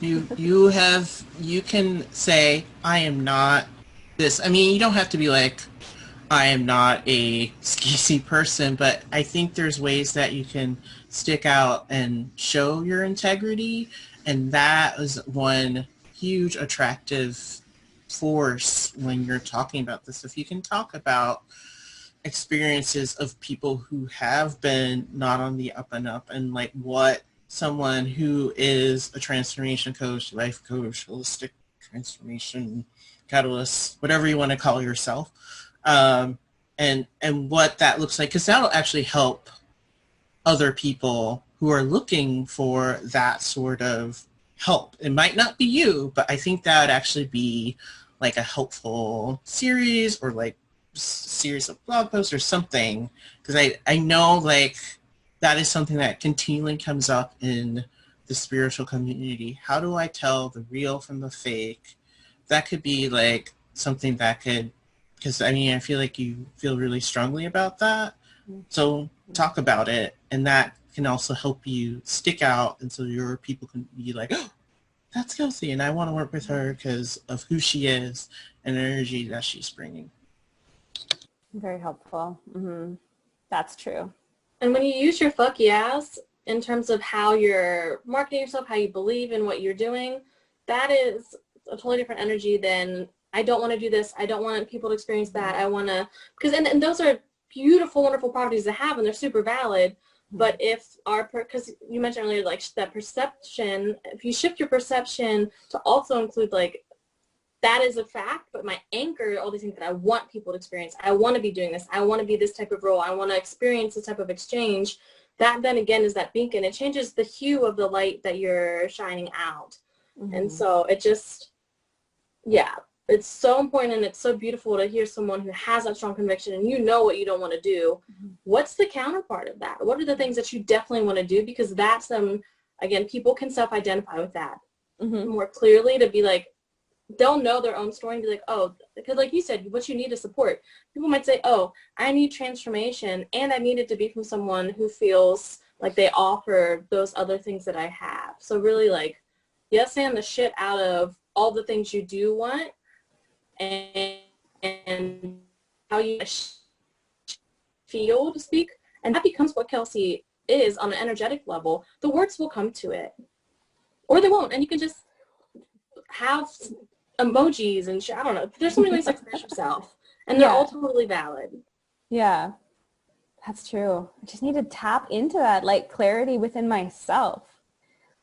I have a lot of resistance to this like jack of all trades, master of none sort of feel too, because a lot of people that I know who did that were sort of greasy people. So I got, again, that whole energy of like, I can do anything you want, baby. I can paint your house. I can move your, move your stuff if you're moving. I can, rebuild your deck, like all kinds of stuff like that. Seems like there's associations with that you need to cut that aren't true to you. It's definitely not true to me or any of us. Like we do a whole bunch of stuff and we're not skeezy. So skeezy equaling jack of all trades, I can do whatever you want. Like that association really needs to be cut so you can be free to be the full Kelsey experience that you're going to give to your clients. Yeah, absolutely. The full Kelsey experience. Yes. That feels good. That feels all encompassing in a gorgeous, like easy breathing way. Shelby, yeah. So I think this is, Lori made this, and so I'm kind of jumping off of this, the comment. I feel the topic of boundaries coming back up too. Yeah. And the difference between you and them is when you're out of your depth. You know when to recommend somebody to somebody else, right? That's true. You know when you're out of your depth. For them, they're like, I can build a deck. You're like, I cannot build a deck. Right. Like, I could try to help you build a deck, but I don't. I'm going to give you a builder, right? You're like, I can work with you on nutrition and some stuff to help you, like, feel satiated through your addiction, but I'm not an recovery coach. Right. So let me connect you with a recovery coach. And you don't have to connect them. You can also just be like, look, that's not who I am. I'm sorry. But like, that's the social work part of me. That's like, let me get you somebody else. Right. So that's the difference between you and them. They don't have those boundaries. You have those boundaries. Yeah, you're right. Yeah, I do. And you can teach people those boundaries. You can write posts about like people not having boundaries and like doing all these fucking things, right? Like, and that would be an amazing post. That would, like, I can totally see you going off, and it would be great. And Lori's got some really good stuff there too. Yeah, I'm like taking pictures of I know. Yeah, so good. But yeah, it's like, I know for sure that if somebody's asking me if I do graphic design, I'm going to refer them to Kelly. I'm not going to be like, oh, sure, I can do that. Let me learn that real quick. Let me try to figure that out, right? Yeah, for sure. So it really boils down to me becoming clear and confident on what I do, and deciding what I do first and foremost. Another piece of that is that, like you said, a lot of people don't know what they need. So my sort of doorway has been like still the health coach stuff, but it's been a murky doorway because my soul is wanting to let that go now. But it's the only doorway I know, because that's how I go into deeper work with people, because they're like, oh my God, I need to lose weight. And it's like, the weight on your body is not the problem. There's so much more going on in there. And I want to lead them through that. And there's so much soul work and subconscious work and healing to be done. And then their body does what it needs to do and releases what it needs to release if the weight truly was excess, right? But people don't know that. They're not like, I need to come to you to work on my limiting beliefs. They don't fucking know that. So I teach them that that's sort of like the hook. Hook sounds sort of violent, but that's, you know what I mean? Yeah, and then that's what I was using. So that's why I always came to like the body image and the nutrition side of things, because that's a big like industry. It's what people know. They're like, I need more energy, or I need to lose weight, or something like that. And then I lead them into the work, and it's like something about talking about that all the time just isn't aligned with me anymore. So that's another thing. Yeah, just so you need a new people not knowing what they need. doorway. New doorway. Yeah. And you can know that, or that. If you want, that might be simple.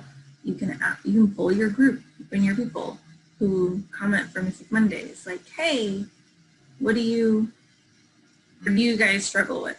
Because for some people it's going to be success, confidence, and like weight. Like, these are easy ones. Money is an easy one.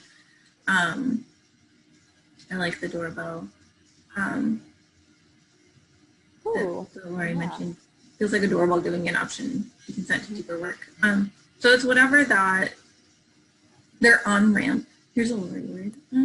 Whatever their on-ramp is, the on-ramp was the weight in the coaching, right? So we just got to find that on-ramp. There's just like a couple pieces that we're putting in, and that's easy. Doesn't have to be a big thing. It's just a couple of pieces that are just needing to fall in. And it feels like you're missing the whole picture, but they're there. It'll be fine. So let's, I guess for all of our sakes, 1, there needs to be a new doorway. 2, or doorbell, whatever you want to, like that, whatever the on-ramp is. 2, your menu, right? And how you are sorting people through the menu.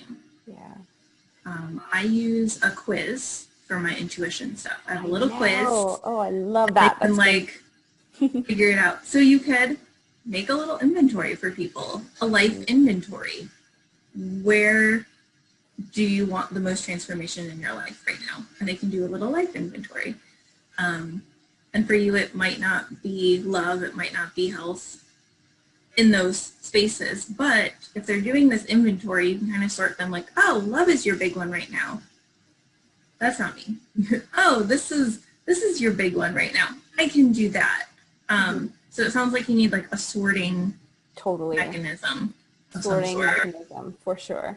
And then 3, we want a cohesive Kelsey. Oh, I like that. That looks. Yes. Alliteration too. Well, sort of. But yeah. You can spell it with a K if you want. I should. That's fine. Okay. Yeah. And then you are in a cocoon. You are still kind of goo. You're taking form. It's okay that this doesn't have a form right now. Yeah, that's true. It is also goo taking form. It is. I don't have to be ashamed that I am goo. No, and you can play with what you are. Who knows how many times I've changed what my like freaking Instagram bio says that I am. Yeah. You can change that. Like you can start with what are some of the things? Holistic transformation coach, catalyst, embodied connection. You can just start with little things and see what sticks and play with it. It doesn't have to be everything, and that's okay. Like it'll shift, it'll change, it'll refine as you refine. Yeah. And that's such a constant thing. That's what I've been feeling like. I've almost like a chameleon, though. It's like I've been changing colors every day. But it's like, and then I've been keeping the title Intuitive Transformation Guide, which is super vague, but I feel like it's accurate. And like you said, it will refine though as time goes on, which is really important. Deborah says this is the part of the process taking form. Yes, it is. Play around with that. That's an SS. Yeah, I definitely will. Thank you. And then I just want to spit out one last thing because it's one thing that really got clear to me. Thank you.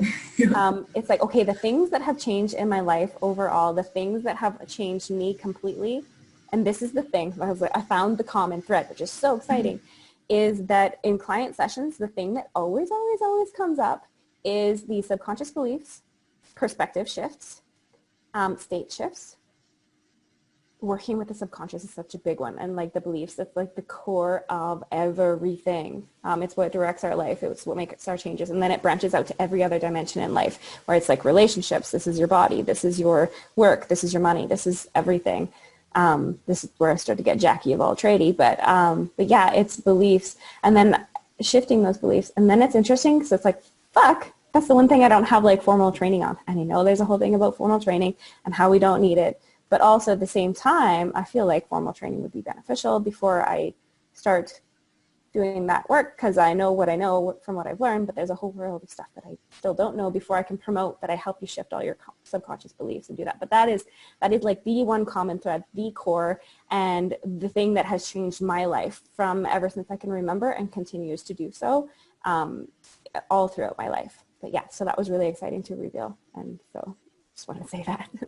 Yeah, no, that's great. I think that starting the cohesive, healthy piece. Yes. And it is okay if you want more training for competency. Mm-hmm. If you want more training for validation that you are a good person or whatever, right, I would not recommend that. But if you want for competency, and especially I would say, because my background's in psychology, we're touching on psychology things, this is coloring my opinion, just FYI, that I would say, yeah, get some extra competency in it. Mm-hmm. That's what you want. That can look whatever way you want. For me, it was grad school. It does not have to be that. I wouldn't recommend it unless you know everything you're getting into. But like it can be like they offer CBT trainings and things like that, that you can attend. And so it doesn't have to be, and it doesn't have to be some coach's course either, right? Like just, because I have sometimes personal beliefs about like some of those things. But, like, yeah, if you want to, go ahead. I know it does take money and it takes resources, but know that it's not bad if that is something that you feel you want to get competency in to do. It doesn't mean that you can't do it now. It doesn't mean anything about you. It's just a fact, and it can be left as that. Yeah.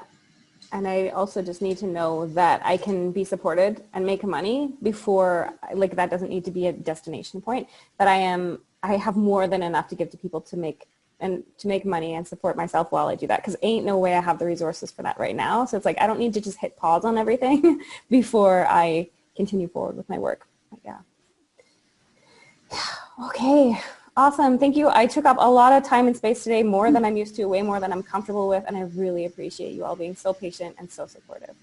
Did you see the last comment? I just didn't know if you saw the last update. Connecting to your core with Kelsey? Yeah, I just didn't know because you had, yeah.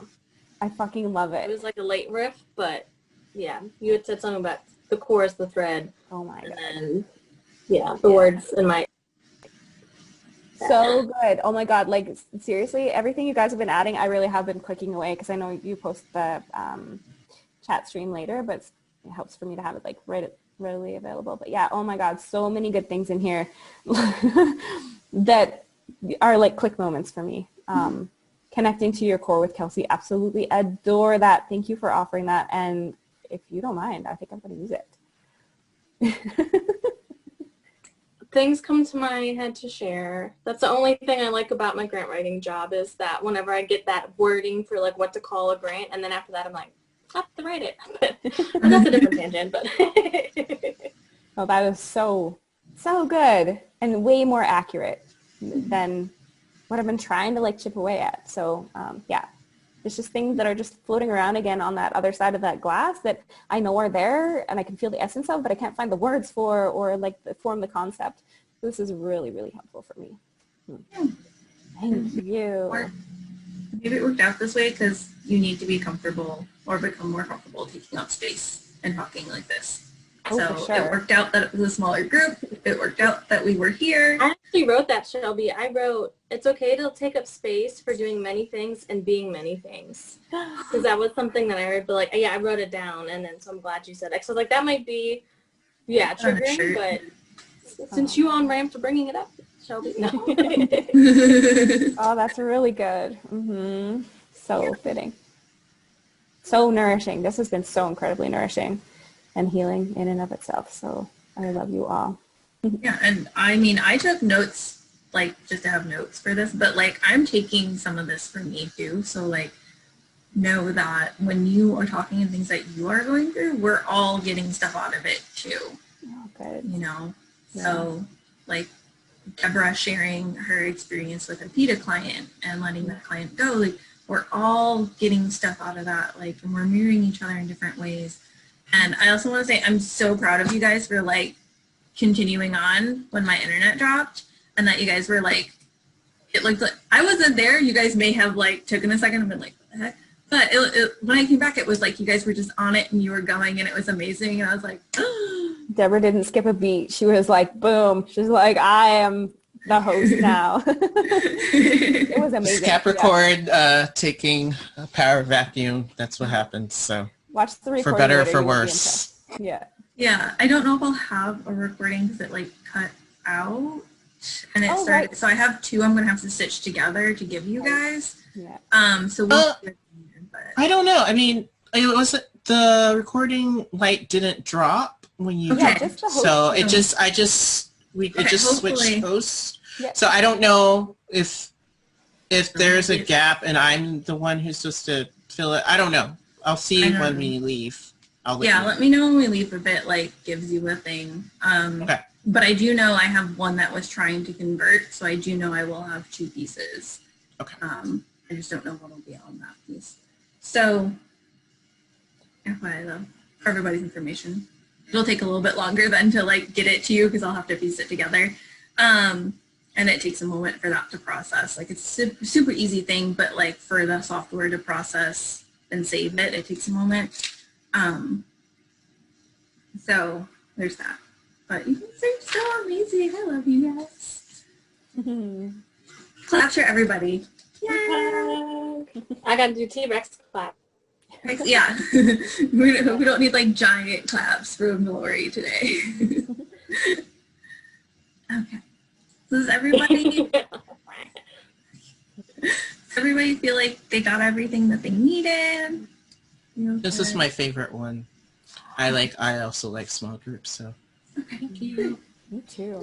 I had so much fun. I lost track of time. I was like, I have 3 minutes to eat before therapy. But it's okay. Now I'm on I had an on-ramp because it's my first therapy since everything. So I know that's going to, like, so I appreciate you that, Sending good vibes for that. Mm-hmm. Yeah. But I'm going to go eat, so. Yes, please go eat. Bye, Lori. Go eat. And we'll all leave and go eat here in a minute, too. But was there anything else, any housekeeping items or anything that you guys have questions about? So I am hosting all the mentorship calls this month, as far as we know. Kristen does have the option. I left the door open for her if she wants to take them, but just know and expect me.